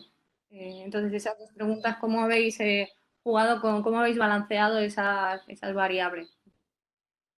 Pues mira, al final de 2017 éramos 7 personas en el equipo. Al final de 2018, te estoy hablando un poco de memoria, tampoco seguro que sean esas dos cifras, pero al final de 2018 éramos 18 personas. A final de 2019, 113 y hoy 126. Súper rápido la estructura, muy rápido, demasiado rápido. Creo que habría que haber sido más conscientes de montar el equipo. Entiéndeme bien, tenemos gente súper clase, ¿no? Pero hemos tenido que rehacer las estructuras de cómo trabajan los equipos, quién conforma cada equipo, cómo se relacionan entre ellos y tal. Las hemos tenido que reconstruir recientemente porque nos pasó una cosa que, según tengo entendido yo, esto es la primera vez que lo hago, pero según lo tengo entendido es una cosa bastante común en startups que pasan, como digamos, que pasan de la serie A, pero es que nosotros éramos mucho más eficaces, hacíamos mucho mejor delivery del producto, salía todo mucho mejor y en forma y tiempo mejor cuando no teníamos dinero y éramos pocos que cuando empezamos a tener mucho dinero y éramos muchos, ¿no? Y eso es porque crecimos muy rápido, entonces no pasa nada, lo adaptamos y ahora funciona todo como un reloj y fantástico, pero pasamos ahí un par de meses en los que hubo que repensar las estructuras y las formas de interaccionar de los equipos. En cuanto a términos de valoración, la verdad es que lo que sucede, sinceramente, ya es que digamos como que los pactos de socios que hablabas tú antes y tal se sofistican muchísimo a medida que avanzas en las rondas, ¿no? Entonces yo por eso creo que hay que tratar de hacer el primer pacto de socios lo más sencillo que puedas, una cosa que no tenga cosas raras de liquidation preferences, ni que tenga dragalón y tagalón raros, o sea, que sea la cosa más plain vanilla del mundo, porque ya se complicará más adelante. Y si tú partes de una estructura muy complicada, es una de las cosas que puede ser un red flag para un fondo, ¿no? O sea, si tienes unos números de locos, no. Pero si tienes unos números normales y un fondo quiere mirar lo que estás haciendo y tienes una estructura accionarial que es un Cristo o tienes un pacto de socios que es un Cristo, no puede ser uno de los motivos por los que se pasen del deal, ¿no? Entonces yo creo que hay que hacerlo lo más fácil posible. Entonces, claro, pues al final nosotros hemos hecho todas las estructuras que te puedas imaginar. Hemos hecho directamente al equity, notas convertibles, ahora hemos captado fondos de Venture Debt, vamos a abrir una línea con el banco, el European Investment Bank, o sea, hemos hecho todo porque hemos... Entonces, pues al final, pues las primeras rondas, las valoraciones no fueron muy altas, entonces cuando avanzamos en el proyecto, pues compensamos esa dilución que habíamos tenido con planes de stock options para el management, en algún momento ha habido un revamping de participaciones para nosotros, para poder crear ese plan de stock options para el equipo, hemos hecho un poco todo tipo de lo que yo creo que si os explico ahora todo el detalle, solo va a meter ruido en la conversación, pero cuando vayáis avanzando, la gente que estáis en la llamada y que estáis en este momento, cuando vayáis avanzando, me podéis escribir y yo os contaré encantado cómo lo hemos hecho cada una de esas rondas nosotros y qué pros y contras tienen. Pero ahora va a ser un poco Cristo. No, sí, tampoco es para entrar en el detalle, sino conocer a grandes rasgos lo que has dicho, ¿no? Esos elementos que tenías en mente para ir negociando en cada caso. Bueno, pues a mí me gustaría ahora, si los que hagáis las preguntas que os hayan podido surgir a las startups o los que estéis participando, me dice, yo no escucho nada, no estáis, sería la leche si no, por favor que alguien encienda el micrófono y diga que que habéis estado escuchando todo bien, porque si después de 40 minutos de hablar, ¿lo habéis escuchado? ¿Estáis escuchando? Todo Sí, ya. estamos por aquí. Plenamente. Perfectamente, se escucha todo perfectamente. Está bien. Tranquilidad. Bueno, pues si tenéis preguntas, aprovechad la oportunidad para hacer ahora, pues dentro de toda la conversación, preguntas que os hayan podido surgir, pues es el momento para plantearlas.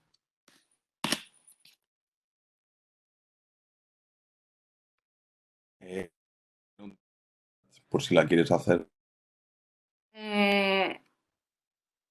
Gracias. La parte, sí, vale, no hace falta que las mandéis por el chat, ¿eh? Podéis activar el micrófono y preguntar directamente, pero bueno, aquí leo una que ha llegado. La parte tecnológica la tenéis 100% interna, con personal propio, o subcontratáis parcialmente empresas consultoras o colaboráis con startups, soluciones, etcétera. De lo que nosotros hacemos, lo hacemos nosotros. Y luego tenemos algún equipo contratado fuera para hacer cosas, por ejemplo, yo que sé, un ERP o yo que sé, la web, yo que sé, cosas que no son core para nosotros, pero casi todo lo hemos hecho nosotros. Casi todo es tecnología propietaria y algunas cosas son contratados de servicios de terceros especializados. Piensa que nosotros tenemos hacer un core system que se encargue de hacer todos los procesos de settlement de los pagos, de validaciones, de booking, o sea, es muy sofisticado. Entonces hay algunas cosas que hemos hecho nosotros, que eran como las más cores para nosotros y que era lo que necesitábamos que fuera nuestro para poder escalar internacionalmente más ágil y tal, lo hemos hecho nosotros. Algunas otras cosas las hemos contratado de fuera. Pero vamos, que el core, y al principio sobre todo lo hacíamos todos nosotros. Luego ya empezamos a crecer y querer desarrollar más rápido y empezamos a externalizar algunas cositas. Okay. Justo otra de las preguntas que hay en el chat es sobre la internacionalización, la visión de crecimiento que tenéis, los planes de internacionalización, si los puedes compartir. Sí, claro. Nosotros lanzamos me parece que la 8ª semana que estamos live en México y vamos persiguiendo al BBVA, como ves, ¿sabes? Vamos pisando los talones. Dentro de unos años acabaremos comprándonos al BBVA nosotros. Nosotros hemos lanzado en México hace 8 semanas ahora, o 9, no estoy seguro. Porque lo que queremos es construir un neobanco líder en países de habla hispana. Entonces, hemos lanzado en México. México está creciendo a toda velocidad, como 5 veces más rápido que España. O sea, en México en 2 meses tenemos 15.000 clientes, que 15.000 tampoco puede no sonar como un número muy grande, pero tardamos en tener 15.000 clientes en España casi 6 meses. Entonces, está creciendo muchísimo más rápido México y estamos mirando, suponiendo que el coronavirus no hubiera sucedido, al final de este año hubiéramos estado lanzando Colombia y estábamos mirando Perú también. Y ahora no es que lo hayamos desechado el plan, pero lo hemos pospuesto un poco. Entonces seguimos mirando Colombia, Perú y Chile estamos mirando también para lanzar. O sea que básicamente la idea es tratar de crecer lo más rápido que podamos dentro de una forma escalonada y sostenible por Latinoamérica y Centroamérica. Ok, genial. A ver, ¿tenéis alguna pregunta más que pueda ser general del negocio de Binex o en particular del negocio, alguna duda que tengáis vosotros de vuestro negocio que quizás pueda daros algún feedback rápido sobre alguna cuestión específica? Yo tengo una pregunta. Bueno, primero agradecerte, Guillermo, la presentación, ha sido bastante enriquecedora. La pregunta iba por los pasos de las valoraciones según ibas creciendo, ¿no? ¿Qué valoraciones llegaste a tener desde el principio o sea, del pre-seed al seed, al Serie A?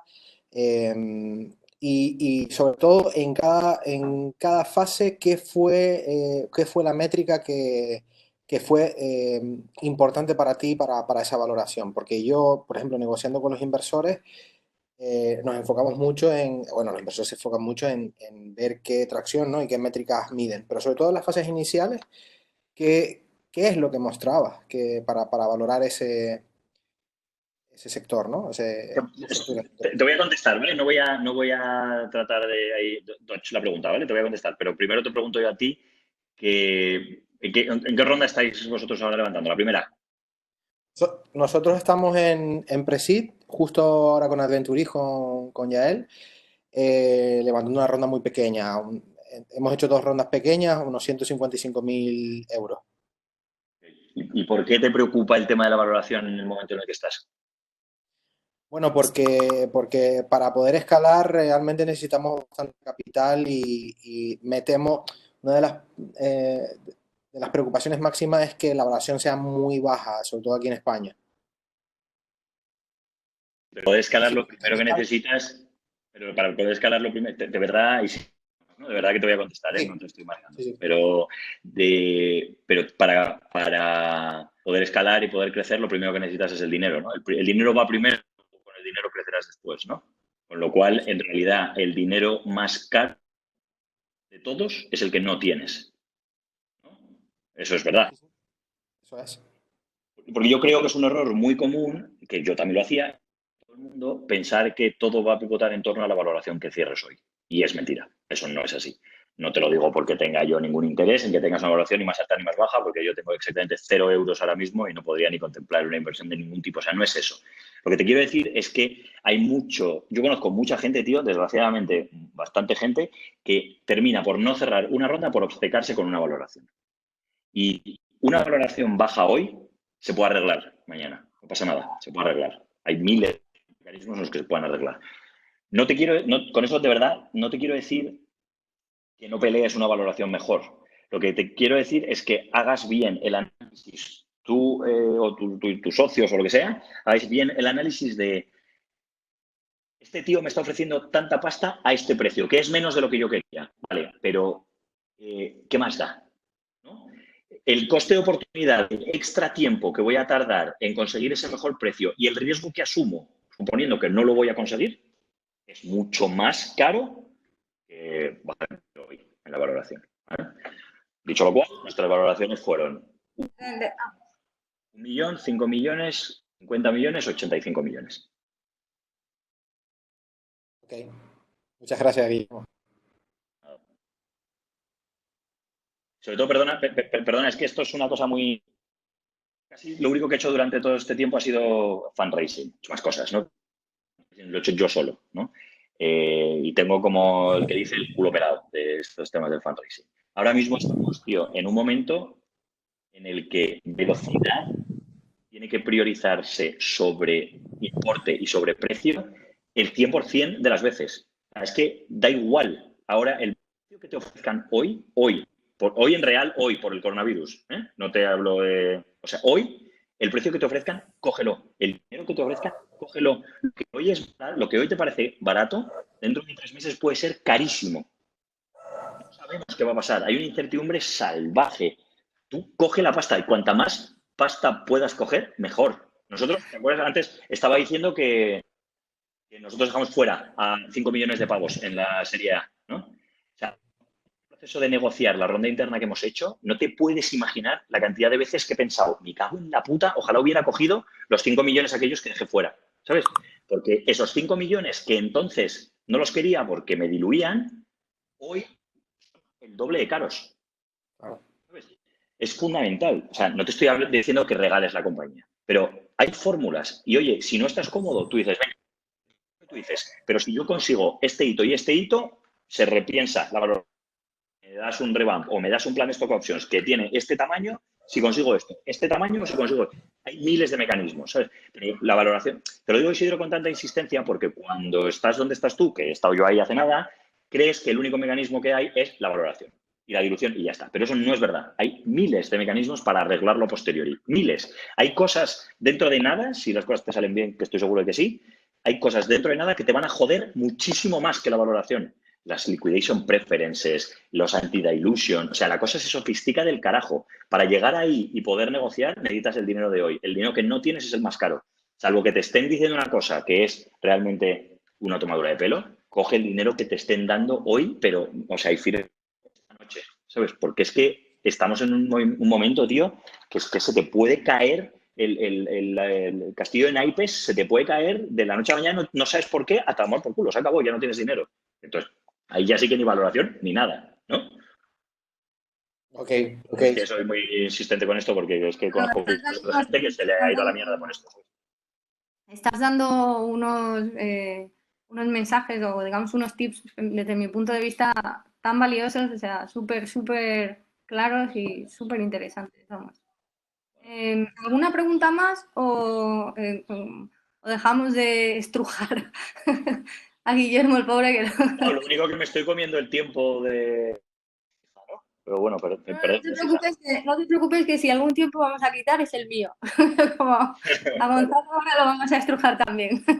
No sé si alguien quiere hacer alguna última pregunta antes de pasar Sí, a la siguiente yo, entrevista. Oscar, si puedo, me gustaría hacer una pregunta. Sí, sí, claro.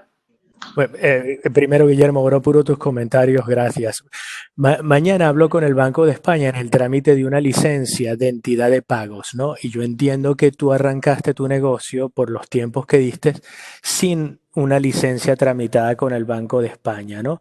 En ese trámite, ¿qué lecciones aprendiste y qué consejos me puedes ofrecer en este proceso que lo inicié apenas hace un mes, ¿no? O sea, tú ahí sí en hueso que te cagas. Vamos, esto de, o sea, si levantar pasta es un parto, lo de la tramitación de procesos con el regulador, eso sí que es de verdad un horror.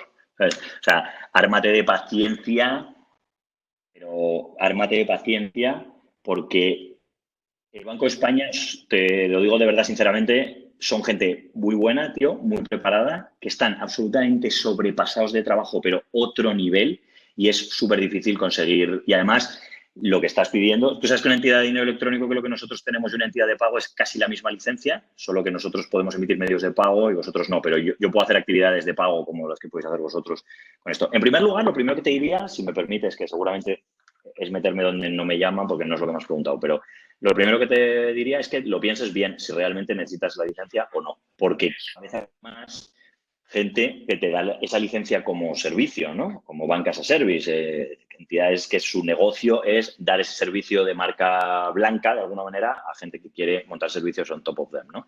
Incluso hay bancos ya que tienen esos servicios. Entonces, primero de todo, te diría que lo pienses mucho, porque es un proceso largo, caro y que quema un poco el proceso. Nosotros lo que hicimos fue empezar a trabajar con una licencia, con un proveedor tercero, una compañía que se llama Pecunia, que tiene una licencia de entidad de dinero electrónico igual que la nuestra, pero que ellos no tienen su propia marca, sino que solamente hacen marca blanca, ¿no? Empezamos a trabajar con ellos y cuando empezamos a ver que esto tomaba atracción y que el producto de la cuenta y la tarjeta sí que era bastante central para lo que queríamos hacer, iniciamos el proceso de obtener nuestra licencia de entidad de dinero electrónico, que es, ya te digo, lo mismo que una entidad de pago, prácticamente lo mismo, ¿vale? Nosotros la primera conversación con el Banco de España la tuvimos en agosto de 2018. La licencia nos la han concedido en enero de 2020. O sea, ármate de paciencia a todo lo que da. El proceso, la única recomendación que te diría, que es lo que me dijo a mí en su momento Logan, que es uno de los fundadores de Cantos, tiene un proyecto ahora que se llama Neo, que es como una plataforma de FX y tal, y él estaba pues como 6 meses más adelantado que yo en el proceso de tener la licencia. Y lo único, o sea, él lo único que me dijo es mantén un diálogo muy abierto con el regulador. El regulador no es lo que era el regulador de hace años. Esto antes era como que tú metías un troncho de documentación por una ventanilla y esperabas a que te mandasen una carta. Eso ya no es así. Ahora ellos están encantados de recibirte, que les cuentes el proyecto, te dan una serie de guidance sobre cómo creen que es mejor que lo vayas enfocando, etcétera, etcétera. Eso, o sea, lo primero, mantén un diálogo abierto con el regulador todo el tiempo, pregunta cuando no sepas las cosas y tal. Ten paciencia porque hay muchas cosas en la nueva regulación de PSD2 que ellos no entienden, porque son cosas de tratamiento de datos, de procedimiento de pago que ellos no entienden, entonces de almacenamiento desde la nube, todas esas cosas no saben, entonces son gente lista, pero son abogados, ¿no? Entonces hay que tener paciencia en esa parte y luego te diría, de verdad, no lo hagas tú solo. O sea, hazlo con un despacho especializado. Por ejemplo, mis amigos de Cija son muy buenos, ¿no? Gonzalo, ¿qué pasa? ¿Cómo te he puesto ahí el capote, eh? Me la Nosotros pone trabajamos con fácil, me Ecija la pone mucho fácil. y son buenos y yo, pero da igual, sea Ecija o sea el que sea, no lo hagas tú solo, porque es horrible. O sea, un dossier de entidad de dinero electrónico como el nuestro tiene cerca de 6.000 páginas, después de haberlo terminado entero. Hacerte tus 6.000 páginas como 8 hay mucho trabajo. Sí, gracias. Nada más te digo, ya lo introdujimos y ya, por ejemplo, con el despacho de Let's Law, que de hecho lo recomendó ya él, ¿no? Así que, y bueno, ya estamos en esa etapa de seguimiento, pero aprecio mucho tus comentarios. Ármate de paciencia y hazle al regulador que tú estás ahí para obedecer lo que ellos dicen. Tú no vas a causar conflicto, que vas a hacer las cosas como ellos te dicen que hay que hacerlas y que vas a ser un buen alumno. Porque lo que no quieren es gente que les vaya a decir una grosería, porque les vaya a estar dando mucho trabajo, ¿sabes? Muy bien. Bueno, No va a pues ser tan fácil. finalizamos aquí la entrevista con Guillermo. Muchísimas gracias, de verdad, Guillermo, por compartir toda tu experiencia, todo, pues, tu know-how. De verdad, ha sido increíble escucharte, súper interesante todo lo que has compartido con nosotros. Así que, bueno, darte las gracias y estamos en contacto. Me voy a quedar a escuchar qué cuenta Gonzalo. Muy bien. Bueno, pues pasamos ahora a otro invitado también excepcional, es Gonzalo García Valdecasas. Él es abogado, licenciado en Derecho, ahora no sé, lleva el área, o sea, trabaja en el área FinTech de Écija. Y bueno, pues también tiene varios años de experiencia en el campo de la tecnología de la información, protección de datos, ciberseguridad y en materia regulatoria, financiera y bancaria. Antes de Écija, pues también ha estado en firmas especializadas en materia mercantil y regulatoria, ha sido socio fundador de distintas startups. Es miembro del Colegio de Abogados de Madrid, director del área de blockchain en la European Legal Tech Association y ha recibido el premio Best Lawyer 2020. Enhorabuena, por cierto, Gonzalo, que no lo sabía hasta que me has mandado la bio, pero lo habría, desde luego, sí, no me extraña tampoco, porque verdaderamente eres extraordinario. Tiene un máster en propiedad intelectual y derecho tecnológico por la Universidad Internacional de Valencia. Es grado en Derecho por la Universidad de Granada, premio extraordinario de trabajo fin de grado, programa MBA por el Instituto de Empresa, máster de acceso a la abogacía y máster de emprendimiento y nuevas tecnologías por IE Law School. Y tiene un programa de especialización en Derecho de los Mercados Financieros por el Instituto de Estudios Bursátiles. Bueno, creo que podemos hacerle a Gonzalo todas las preguntas que queramos en este ámbito, en los 45 minutos de entrevista que vamos a tener con él. Sin duda da siempre un feedback valioso. Gonzalo, la primera pregunta. Tú estabas, cuando te conocimos nosotros y empezamos a trabajar contigo, bueno, pues una de las cosas que nos llamó la atención desde el principio es que eres digamos, mm, estás allí en esa, digamos, en ese cruce entre regulación y tecnología, que uno no sabe realmente si son compatibles. Entonces te quería decir, bueno, tú lo haces compatible, pero en términos generales, ¿es compatible la innovación con la regulación? Pues yo creo que sí. Y si no hubiese compatibilidad no tendría trabajo directamente, ¿sabes? Porque me dedico básicamente a eso. Pero yo creo que sí, vamos. Y no tendríamos el mismo derecho, el derecho romano.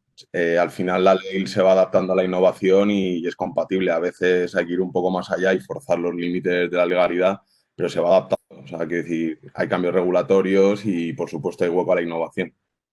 Yo creo que sí, vamos, quiero decir, hay que buscar los límites, es complicado, pues por ejemplo, como decía Guillermo, en vez de coger una licencia bancaria con un sistema de reporting muy complicado al Banco de España y con 20 o 22 millones, dependiendo de las actividades que realices para prestar servicios bancarios, pues me voy a lo mejor a una iMoney o me voy a una entidad de pago y donde realmente tengo que analizar regulatoriamente si puedo prestar los servicios que quiero solo con eso. Un poco de optimización regulatoria, pero sí que se puede.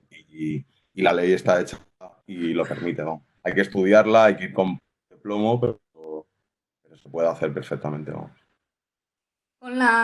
Digamos, desde tu posición, yo creo que puedes tener una visión bastante amplia de cómo está el sector fintech en España, pues comparado, pues también por tu posición a nivel europeo, etcétera. ¿Cómo está el sector fintech en España comparado con otras regiones? ¿Qué ventajas crees que puede tener? ¿Oportunidades? ¿Qué desventajas? ¿Qué podrías compartir con nosotros en esa línea? O sea, aquí sí que veo son dos ámbitos diferenciados, que una cosa es emprender tu propio proyecto desde España, FinTech, para buscar clientes, y otra cosa es como España como target. Es decir, que la gente que hay en España sea para tu producto. Creo que España está muy digitalizado, hay montones de informes que hablan de que España tiene una gran capacidad de absorber la digitalización y la absorbe muy bien, que en otros países se está costando más, o sea, la banca tradicional de oficina pues está desapareciendo, empieza a ser una banca totalmente digital, me relaciono con la universidad de manera digital y en España hay una gran penetración del ámbito digital y por tanto el fintech yo creo que puede venir muy bien, o sea, yo no voy a la oficina bancaria, pero vamos, no para abrir y firmar un tocho de papeles así que no me leí y ya está, para hacer, ¿sabes?, ante el banco y a partir de ese momento no he vuelto a ir, vamos. Mi oficina no sé ni cuál es, creo que la abrí en un momento dado cuando estaba en Alicante y esa es la que tengo asignada y ya está. Pero sí que es un buen sitio para invertir y a nivel regulatorio, pues bueno, se están dando pasos, es fácil, se puede hacer, pero a lo mejor no es tanto la regulación, que es muy parecida a nivel europeo en otros ámbitos, sino muchas veces la relación con la autoridad competente. Y también dependiendo de cuál es tu foco, como decía Guillermo, dependiendo del nicho de mercado que quieras abordar por un sistema de clústeres, pues a lo mejor te interesa más un sentido u otro. Pero vamos, que España está bien, la gente lo que se puede ver aquí de FinTech, la gente lo absorbe y con el Brexit y tal, yo creo que también es un buen sitio para ahora empezar a sentarse. Es barato, no es muy caro y están empezando a venir proyectos de fuera a instalarse en España. Has mencionado que es muy parecida a la regulación europea a la española. ¿Cómo está condicionada la regulación española en este ámbito por la europea? Es decir, ¿cómo está ese proceso de, digamos, de avances regulatorios para permitir la innovación en este sector a medida que se van haciendo, cómo se van haciendo en un ámbito más europeo y luego van llegando, se van adaptando los distintos países? ¿Cómo es ese proceso? Ahí también depende mucho porque es que dentro del fintech aplican tantas normativas diferentes que lo mismo te aplica mercantil dentro de toda la parte de rondas de inversión, equity, todo lo que quieras. Luego tienes toda la parte de regulación tecnológica, contratación a distancia. Si estás dentro de fintech tienes toda la regulatoria, pero el fintech puede ser tanto la Dirección General de Seguros como la CNMV como Banco de España, que está todo como un poco confundido, pero no es lo mismo un producto financiero que prestar servicios de pagos o servicios de medios de pago, pero sí que estamos totalmente condicionados por la Unión Europea. La normativa financiera ahora mismo ha producido grandes cambios con MiFID II y MiFIR. Se hizo una reestructuración de todo el sistema bancario a partir de 2014, donde se reinició prácticamente desde cero todo el sistema y se pasó a un sistema mucho más de compliance y de reporting. Pero vamos, que al final todo esto viene de Europa. Se ha creado la primera, lo que se llama el control unitario bancario, es decir, que el control y el reporting bancario se hace desde la Unión Europea para entidades con un gran volumen y no tanto las autoridades competentes, y se ha creado un sistema muy grande que es el único que existe a nivel regulatorio dentro de la Unión Europea que tiene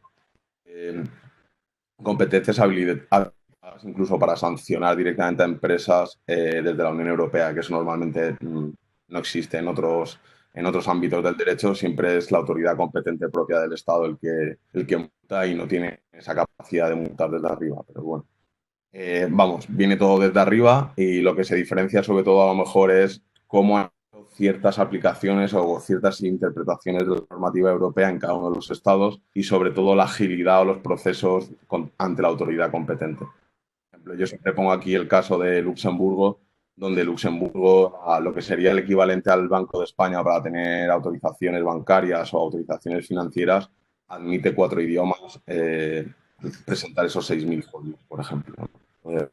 Cuando quieres hacer temas de pasaporte o lo que sea, pues hay algunos sitios que son más fáciles que otros. Y como decía Guillermo, por desgracia, los grandes abogados del Banco de España y de la CNV son grandes juristas, son muy buenos, pero luego le metes a hablar de criptomoneda, Ethereum y tal, y no saben tanto. Y van con pies de plomo porque no lo entienden. Eso sí, te invitan siempre a que vayas, a que les expliques, están abiertos, quieren aprender. Hay una relación muchísimo mejor con la autoridad competente ahora en España que antes, que era más un sistema, un procedimiento escrito donde se entregaba documentación y se devolvía con notificaciones. Pero sí, dependemos totalmente de Europa ahora mismo. Y a nivel europeo, digamos que se ven en el horizonte algunos ¿Puedes estimar algunos cambios regulatorios que puedan afectar significativamente al sector? Aquí como siempre saca la bola de cristal, no puedo saber lo que va a pasar, menos con el COVID y la inestabilidad política que tenemos, pero sí que se está yendo más a un sistema del compliance, ¿no? Que es como donde se valora la proactividad por parte de la empresa en el cumplimiento normativo. No es tanto un cumplimiento ex post, es un cumplimiento ex ante, y donde vemos que se está volcando sobre todo todos los procedimientos de toma de decisiones, compliance en órganos de gobierno, compliance en protección de datos, y cada vez llegará más ese sistema de evaluación de riesgos, cumplimiento normativo interno, DPO, el de blanqueo de capitales, y creo que va a tender hacia eso, hacia más una normativa compliance más que una normativa como la de antes, que es has hecho mal, te multo. Ahora lo que vemos es si realmente has tomado la prudencia de evaluar los riesgos internamente dentro de tu empresa para que no haya problemas legales o problemas de blanqueo de capitales. Yo creo que va más enfocado en ese sentido. Y eso lleva pues todo un sistema de reporting, las autoridades competentes, que tienes que enviar informes y todo esto. En relación a la pregunta que hacía, la última pregunta que le han hecho a Guillermo, pues es eso. A veces es mejor alquilar, es como podemos decir, una licencia, una marca blanca para operar a través de su API y generar tu modelo de negocio, que realmente sacarte la licencia, porque te obligan a sistemas de control, previsión, controles tecnológicos, bueno, 6.000 páginas de documentos de procedimientos de control interno para poder obtener la autorización. Y aparte tienes que estar cada X semanas mandando informes de posiciones, de cuánto dinero tienes, las coberturas, tal. Complicado. Para una empresa que está en su fase de semilla y está entrando en un mercado regulado, ¿qué recomendaciones les podrías dar así en términos generales para hacer frente a ese proceso? Bueno, además de trabajar con un gran despacho como vosotros, que sin duda ayuda, como ha dicho Guillermo, pero en términos generales en cuanto a planteamiento, en cómo afrontar vamos a decir, esa relación comentaba al principio de la innovación, si está regulado todavía o si no, así a grandes rasgos, ¿qué recomendaciones daría? Yo lo que veo en el mundo de las startups, como habéis visto hablando con Guillermo, al final se ha centrado la conversación en mucho en la parte de captación de clientes. ¿Sabes? Quiero decir que al final eso es lo de toda la vida, no tiene una regulación específica. Pero sí que recomiendo es un poco de formación. Vas avanzando en los pasos de las startups y tienes que ir aprendiendo, porque al final el mundo societario tiene unos límites y funciona de una manera y hay que entenderlo, los dragalón, los tagalón, los acuerdos, los pactos parasociales, se va complicando. Y una cosa que decía Guillermo que me ha gustado es no intentes complicarte desde el principio, porque tengas un pacto de socios súper complicado, ¿sabes? Con un montón de variables. Al final el pacto de socios no deja de ser como un producto financiero, al final donde vas evaluando y tal, por startup que otra. ¿Sabes? Quiero decir, porque estés en esos niveles de documentos. Es mejor ir poco a poco, vas aprendiendo y entiendes los límites. Luego se va a hacer cada vez más complicado porque lo necesitas, pero no lo compliques de antemano. Mucha gente quiere el pacto de socios desde el primer día que hace la startup y siempre les digo, pues si sois 3 amigos, ya os conocéis, ¿sabes? Quiero decir, haz una sociedad que te cueste menos, sal adelante, generar tu plan de negocio, ¿sabes? No te compliques ahora en muchísimas cosas legales, tienes que hacer viable tu plan, ¿sabes? Que es lo que decía Guillermo, que es lo que va a valorar el inversor. ¿Cuál es mi plan y con X dinero, qué es lo que he conseguido? Y si tuviese 3X, pues podría conseguir 3 veces lo que tengo. Al final es un poco lo que buscan. Pues aprender en también depende, si vienes del mundo de las finanzas vas a estar muy familiarizado con la regulación porque al final es el que te marca los límites de lo que puedes hacer y lo que no todo el rato. Pero en cuanto viene gente tecnológica, pues eso, enseñarles cómo funciona, yo enseñarle todo, fiscal, socios, con sus socios, las diferencias entre lo que serían las personas que trabajan y los que son. Tienen muchos problemas de entendimiento entre la diferencia entre lo que es la junta de socios y lo que es el consejo de administración, los sueldos, todo este tipo de cosas. Ir aprendiendo, preguntar y preguntar, no ir solo porque es muy complicado abordar todo este juego. Al final es como un tablero de ajedrez donde tenemos diferentes fichas, donde podemos jugar, pues juguemos al principio con 4 y luego lo iremos complicando. Es decir, pero aprender bien a jugar con 4, cómo funcionan los socios, los inversores y tal. Y luego ir complicándolo un poco y aprendiendo. Sobre todo lo que hacemos y en muchas startups en Presid hacemos una labor muy formativa. Es decir, de enseñarles cómo funcionan las cosas. Un poco, pues los contratos los tienes que hacer así, tienes que proteger tu marca, tienes que proteger Si tu base es tecnológica y te lo está desarrollando un tercero o tu socio, tienes que intentar meter los derechos de propiedad intelectual dentro de la startup rápidamente para generar valor. Un poco cómo funciona la protección de los derechos, qué es lo que da valor a tu empresa y cómo se va ejecutando poco a poco. Pero no agobiarse desde el principio. También veo muchas startups que vienen y lo quieren hacer todo legal desde el principio, en plan con muchísima rectitud, y a veces pues, no es necesario llegar a ese momento de poder llegar a una ronda para el siguiente paso, y vamos complicándolo poco a poco, porque si no, no llegamos. Hay que centrarse en lo que hay que centrarse, que es vender, conseguir clientes y tener una buena solución tecnológica. Okay. Eres director del área de blockchain de la European Legal Tech Association.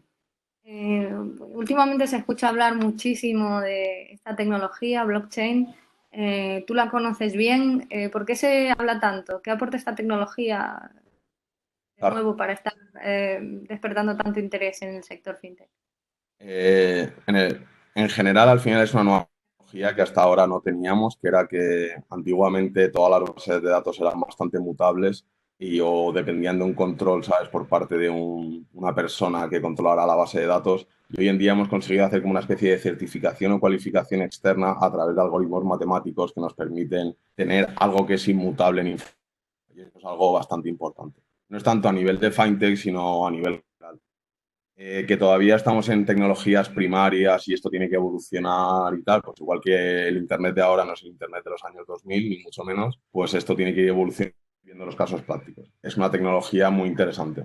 A lo mejor esto es una cliché que está en todos lados, pero creo que realmente es real. Pasamos del Internet de la información al Internet del valor, donde podemos tener unidades o activos dentro de Internet únicos que podemos llevar y traer, y eso es algo muy interesante.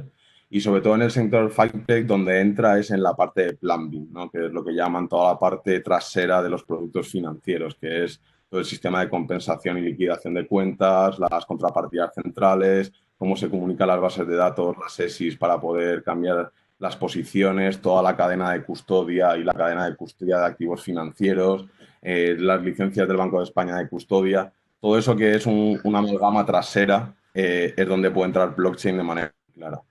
También blockchain encaja muy bien dentro de fintech porque el sector financiero tradicionalmente ha sido el más tecnológico. Es decir, ellos pasaron al sistema de cuentas de la ley de sociedades de capital, la ley del mercado de valores los primeros, fueron los primeros que crearon las primeras bolsas digitales, son los que más han ido con tecnología dentro de su sector, y también es normal que cojan esta nueva tecnología los primeros porque les ven mucha utilidad. Útil puede ser en cualquier ámbito y en muchas cosas.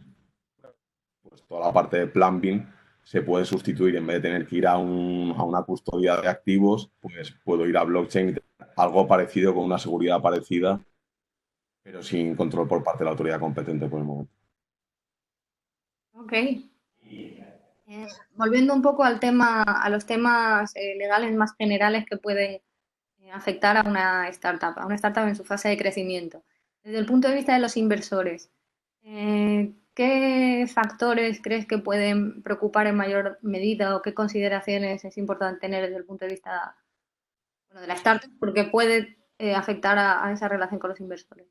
Pues eso es un poco lo que habéis hablado previamente vosotros, ¿no? Al final, equipo, qué es lo que puede hacer y lo que no, las prestaciones accesorias del equipo, ¿sabes?, para mantener, porque muchas veces el valor de las startups es su propio equipo. Se mira mucho también, pues, la valoración pero sobre todo lo que más veo que miden es que tengas un plan. Es decir, he creado un sistema, ¿sabes?, una planificación tanto de comercialización como de un producto. Yo meto 10 euros por un lado y por el otro saco 12, o consigo hacer una captación muy barata de cliente que usa mi producto, pero al final lo que quieren ver es cuando viene un inversor no deja de buscar un producto financiero, es decir, voy a meter un dinero para una rentabilidad, entonces le tengo que explicar básicamente es cómo voy a hacer. ¿Cómo he invertido? Pues mira, tenía 100.000 euros y con 100.000 euros he conseguido 25.000 usuarios. Pues con 300.000 creo que puedo llegar a 100.000. Busca... Teléfono que encienda el micro, por favor, para que no se escuche el ruido. Y eso es lo que ven, pues el producto, el valor añadido, a menos que tengas una idea loca que es genial, ¿sabes? yo qué sé, en plan, el sistema matemático de Wolfall, ¿sabes? Que es una idea brillante y que ha triunfado simplemente porque nadie tenía ese sistema estadístico de cálculo, ¿sabes? De distancias astronómicas, pues lo ha petado, el tío era una máquina, con una solución que solo la ha podido sacar él porque es programador y ya está, pero que hoy en día ya no es así. Igual que ya nadie invierte en PowerPoints, pues se buscan unas métricas y que haya un plan, básicamente. Yo al final, donde el dinero es donde hay un plan. Al final, que se piden business plan, que se piden cobertura, todo, pero al final es, si yo meto cuánto puedo sacar después o cuál es tu de captación o cómo lo vas a hacer. Es lo que se centran sobre todo. Ok. Bueno, vosotros trabajáis con clientes muy grandes, pero trabajáis también con empresas muy chiquitas, es decir, el teléfono, por favor, disculpa. Negocios que, bueno, que pueden ser interesantes, pero que están en fases muy incipientes. Entonces, bueno, también los veis crecer. En ese proceso de crecimiento, ¿cuáles son las principales, digamos, factores o dificultades igual cuestiones a tener en cuenta desde el punto de vista legal en las startups, en su crecimiento? Pues básicamente lo que te decía antes, hacemos una labor muy formativa de cómo funcionan las cosas y cómo aprenden. Luego hay que estructurar bien el crecimiento y que entiendan lo que está pasando, porque muchas veces son gente que viene del mundo artístico, viene del mundo tecnológico y no entiende muy Perdón, bien. por favor, encender, o sea, desactivar el micro porque se escucha el ruido de fondo. Perdona, Gonzalo.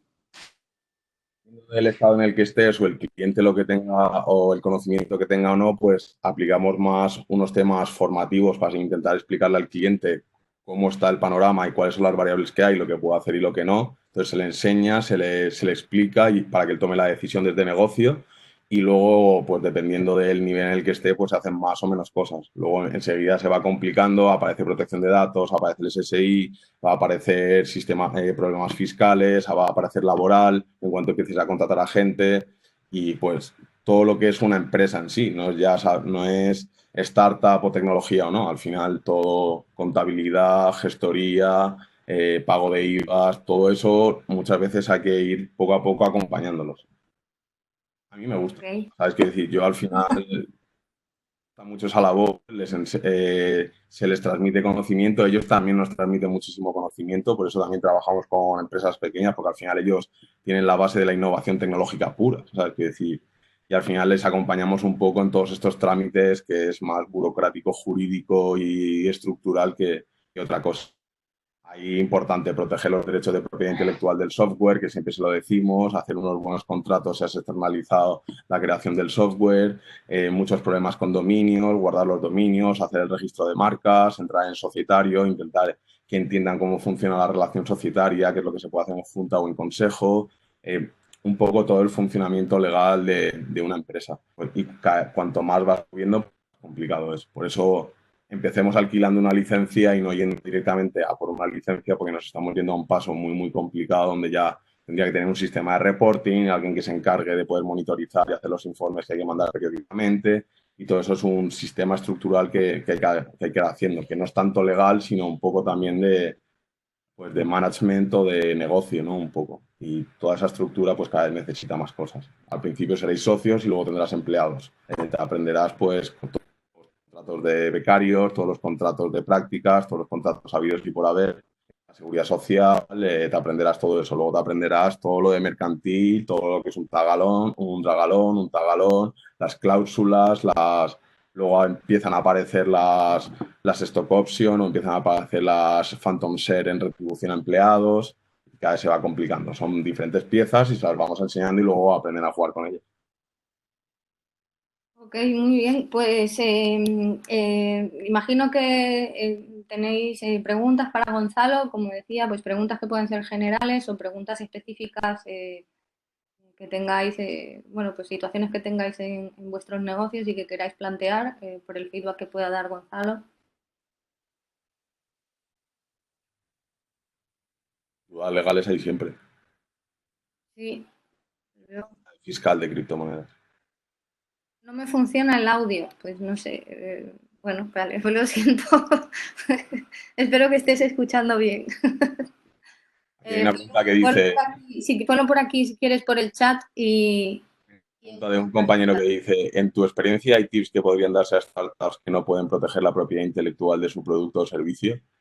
La propiedad intelectual se protege por la mera creación. Esto lo dice el artículo 2 de la LPI y está claro. Y vas a tener tus propios derechos. Para que lo entiendas un poco, y al final esto la parte formativa es un criterio de prueba, de poder demostrar que tú lo has tenido antes o no. A nivel de derechos de propiedad intelectual, de todas maneras, el registro de la propiedad intelectual no es muy caro. Yo creo que tiene unas tasas, dependiendo de lo que vayas a escribir de código o no, de unos entre 100 y 150 euros que lo puedes depositar. También puedes hacer un depósito escrow si quieres ante notario, que es un poco más caro. O hay algunas soluciones tipo blockchain, intentando crear un sello de tiempo sobre contenido, estampando un hash en blockchain, también puedes generar prueba. Cada una de ellas ante juicio. La mejor de todas es la propiedad intelectual, pero es la más cara y te aconsejo que la hagas con un abogado. Y la de blockchain, pues es la más barata. Creo que hay software gratis que te estampa contenido directamente a través de un sistema de hash y te genera un certificado, ¿sabes? Del sello de tiempo incluido en blockchain. Ese es más barato.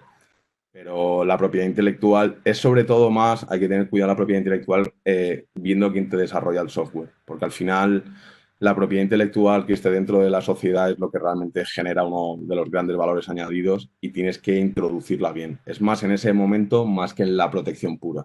En marca sí que es más protección. Es intentar registrar tu marca, tu logo, que no haya problemas. Y en el mundo fintech, a lo mejor en el mundo fintech cripto, pues hay más suplantación de identidades a nivel de seguridad, intentar tener una monitorización un poco sobre los nombres de dominio para que no haya problemas de phishing, un poco tenerlo registrado y que no haya problemas. También cuando voy a una ronda de inversión, si le digo al cliente que lo tengo todo, lo tengo mi marca, mis derechos de propiedad intelectual dentro de una due diligence jurídica, pues seguramente haya menos red flags y menos bajada de valoración. Pero en principio, trabajar en el modelo en pre-seed, ese análisis, esa fotografía o ese plan es el que hay que trabajar principalmente y una vez que realmente ese modelo tenga valor añadido protejámoslo, pero primero todos tus recursos en poco tiempo dedicarlos a crear ese modelo de negocio que realmente pueda ser interesante o a crear un valor añadido a través de una solución tecnológica. Y una vez tengamos eso, trabajaremos en crearlo y en darle una estructura empresarial para que funcione. Okay.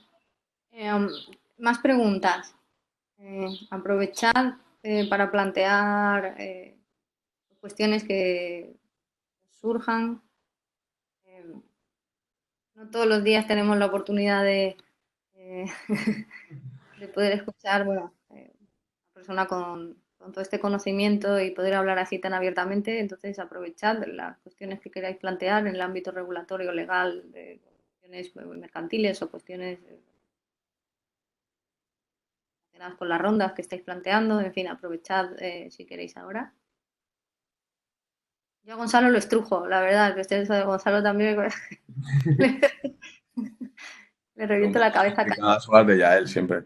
Siempre que llega al despacho una pregunta de Yael es...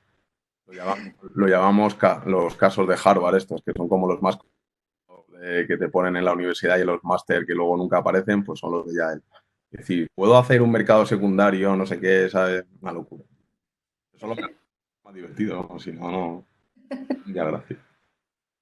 Tenéis cuestiones a nivel de regulatorio, productos financieros, RoboAdvisor, no sé en qué estáis trabajando, límites en el RoboAdvisor, se necesita una ESI, sistemas de transferencia de dinero, marketplace, toda la regulación en materia de cómo se considera si yo estoy prestando o no estoy prestando el servicio, que a lo mejor son más sentencia de Uber, la de Airbnb que ha salido, puede ser interesante, concursal. No tenéis preguntas. Luego no vengáis a la tutoría diciendo es que vamos, que sí, si a lo mejor no se les ocurre algo, les puedes dar mi email igualmente y que me escriban y intentaremos responder un poco lo que necesiten sin ningún problema. Bueno, a veces así a nivel es tan amplio que es difícil acotar la pregunta. No, totalmente. Y Gonzalo, imagino que... Sí. ¿Me oyes? Sí. Hola, mira, soy Alejandro del Endmarket. Te quería preguntar qué recomiendas para retribuir al equipo directivo o al consejo de administración. ¿Phantom shares o stock options? modelos totalmente diferentes. Al final las Phantom Share, para explicarlo así un poco rápido, en realidad se llama Phantom Share porque como que es un derivado que su valor económico depende del valor de la acción en un evento futuro, pero no es más que una retribución económica extra, es un extra. Es decir, solo que la forma en que calculo cómo te retribuyo eso es en relación a la valoración de la participación. Entonces, es una metodología, si consideras que una persona dentro de las diferentes negociaciones que tengas, puedes marcar retribución económica, pues a lo mejor eso, sobre todo en momentos de crecimiento. Si la empresa no va bien, pues entonces no tengo que pagarle, y si la empresa va bien y todo va bien, entonces se calculará y se le pagará. Normalmente se genera por un sistema de eventos, como eventos de liquidez que se suele llamar, es decir, cuando entra una ronda se suele pagar, no de forma automática. Y el stock option pues es más complicado. Funciona más para la retribución. Ahí lo que se suele hacer, como habría dicho Guillermo, nosotros lo utilizamos más cuando ya empiezan a entrar inversores, pues dentro de las negociaciones, pues por hitos o por conseguir cosas, sale capital y se convierte a ti a través de ampliaciones. Pero es un producto más complejo que la Phantom. Yo te recomiendo. Depende, es que no sé a quién quieres retribuir, en qué sentido, cuál es tu relación con él, es un externo. ¿Sabes? Nosotros van a entrar en el Consejo de Administración 2 consejeros independientes y bueno, la idea que les estoy dando es que entren con Phantoms. Obviamente los consejos no van a estar retribuidos, consejeros, por lo tanto les tenemos que retribuir, como son independientes, vía acciones, ¿no? Y lo que vemos más factible es la parte de Phantoms. Las Phantom Share, o sea, no se le da acciones. Es decir, al final es como las Mirror Share también, al final no es más que una cuantía económica que depende del valor de la acción. Al final simplemente es un variable calculado con respecto a un valor de equity. Entonces, si no tienes equity para pagar, si no tienes liquidez para pagar, no me voy a un sistema de Phantom Share. Podría ser a través de un sistema de adquisición preferente en una siguiente ronda, también puedes hablar.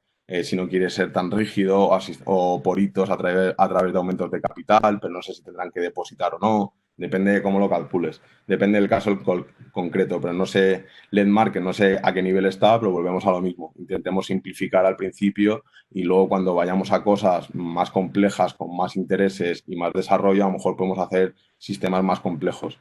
Pero yo me iría a una retribución económica, pero no sé cuáles son los flujos de caja que tenéis, o si vais a tener disposición, o si lo vais a poner dependiente de un hito, o lo vais a poner dependiente de una ronda de financiación, o lo vais a poner dependiente de un número de ventas.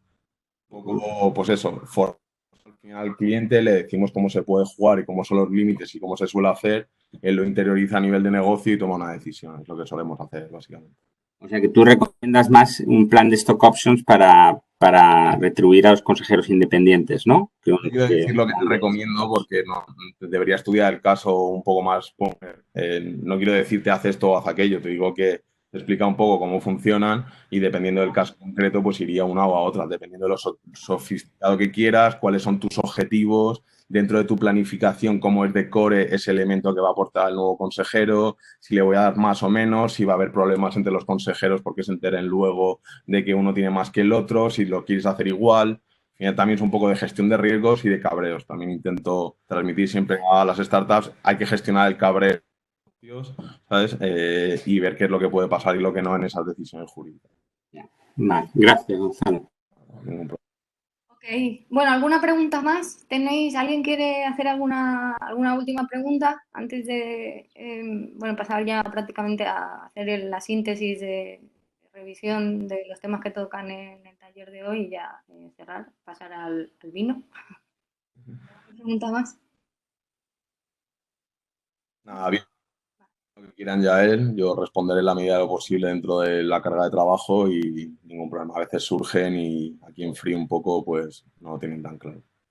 Muy bien, bueno, pues muchísimas gracias, Gonzalo, por participar y por compartir tu conocimiento. Como siempre, bueno, eres un crack, tío.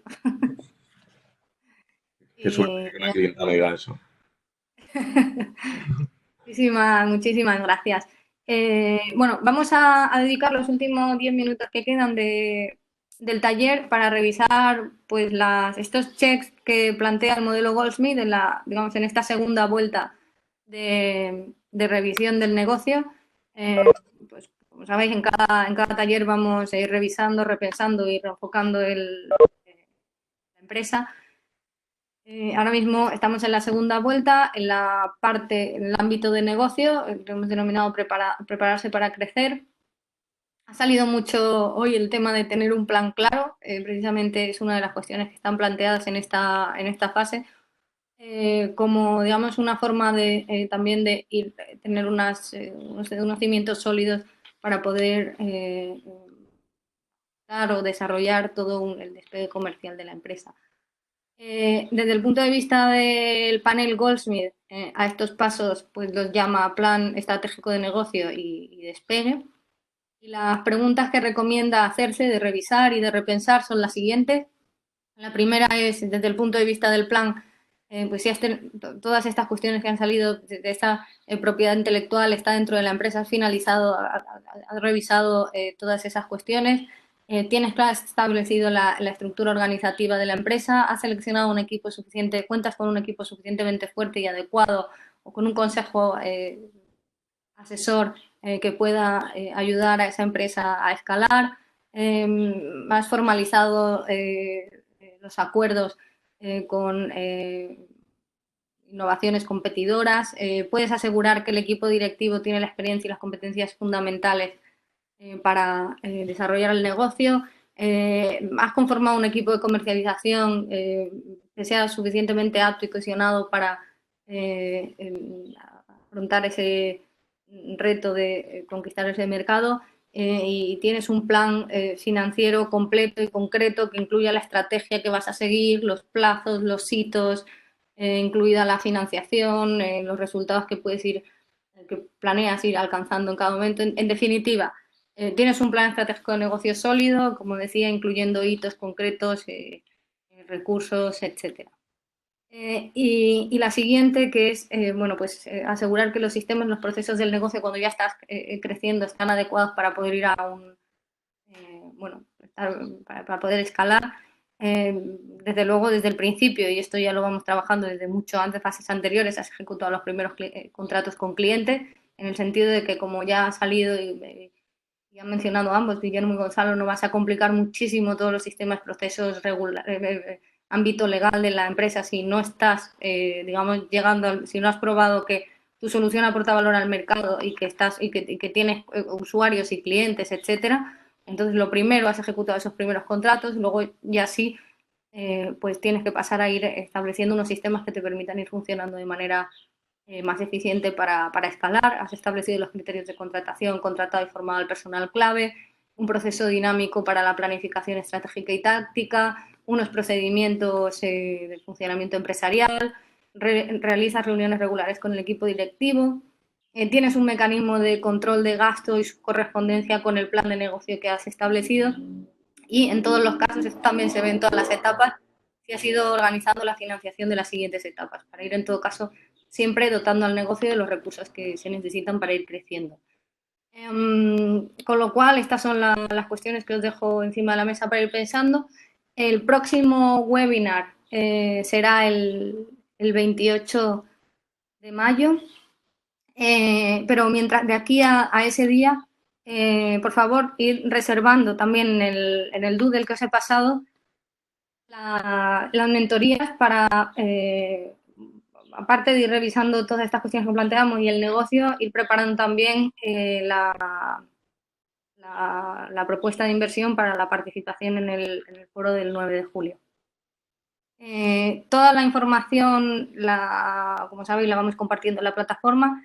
En la plataforma hay una pestaña que la veis aquí que pone ver proyectos. Ahora mismo tenéis una ficha de vuestro proyecto, pero es muy sencilla, es decir, es solo una cajita que dice el nombre de vuestro proyecto. En cuanto rellenéis toda la información completa del negocio, pues se puede publicar para que cuando empecemos a invitar a los inversores al foro, que será ya en breve, pues que puedan ver la información de vuestro negocio e ir agendando reuniones con vosotros. Esta es la URL, que ya la sabéis, pero bueno, la recuerdo siempre en cada sesión. Y nada más. Muchas gracias a los invitados, muchas gracias a vosotros y Y nada, seguimos avanzando, nos vemos el 28.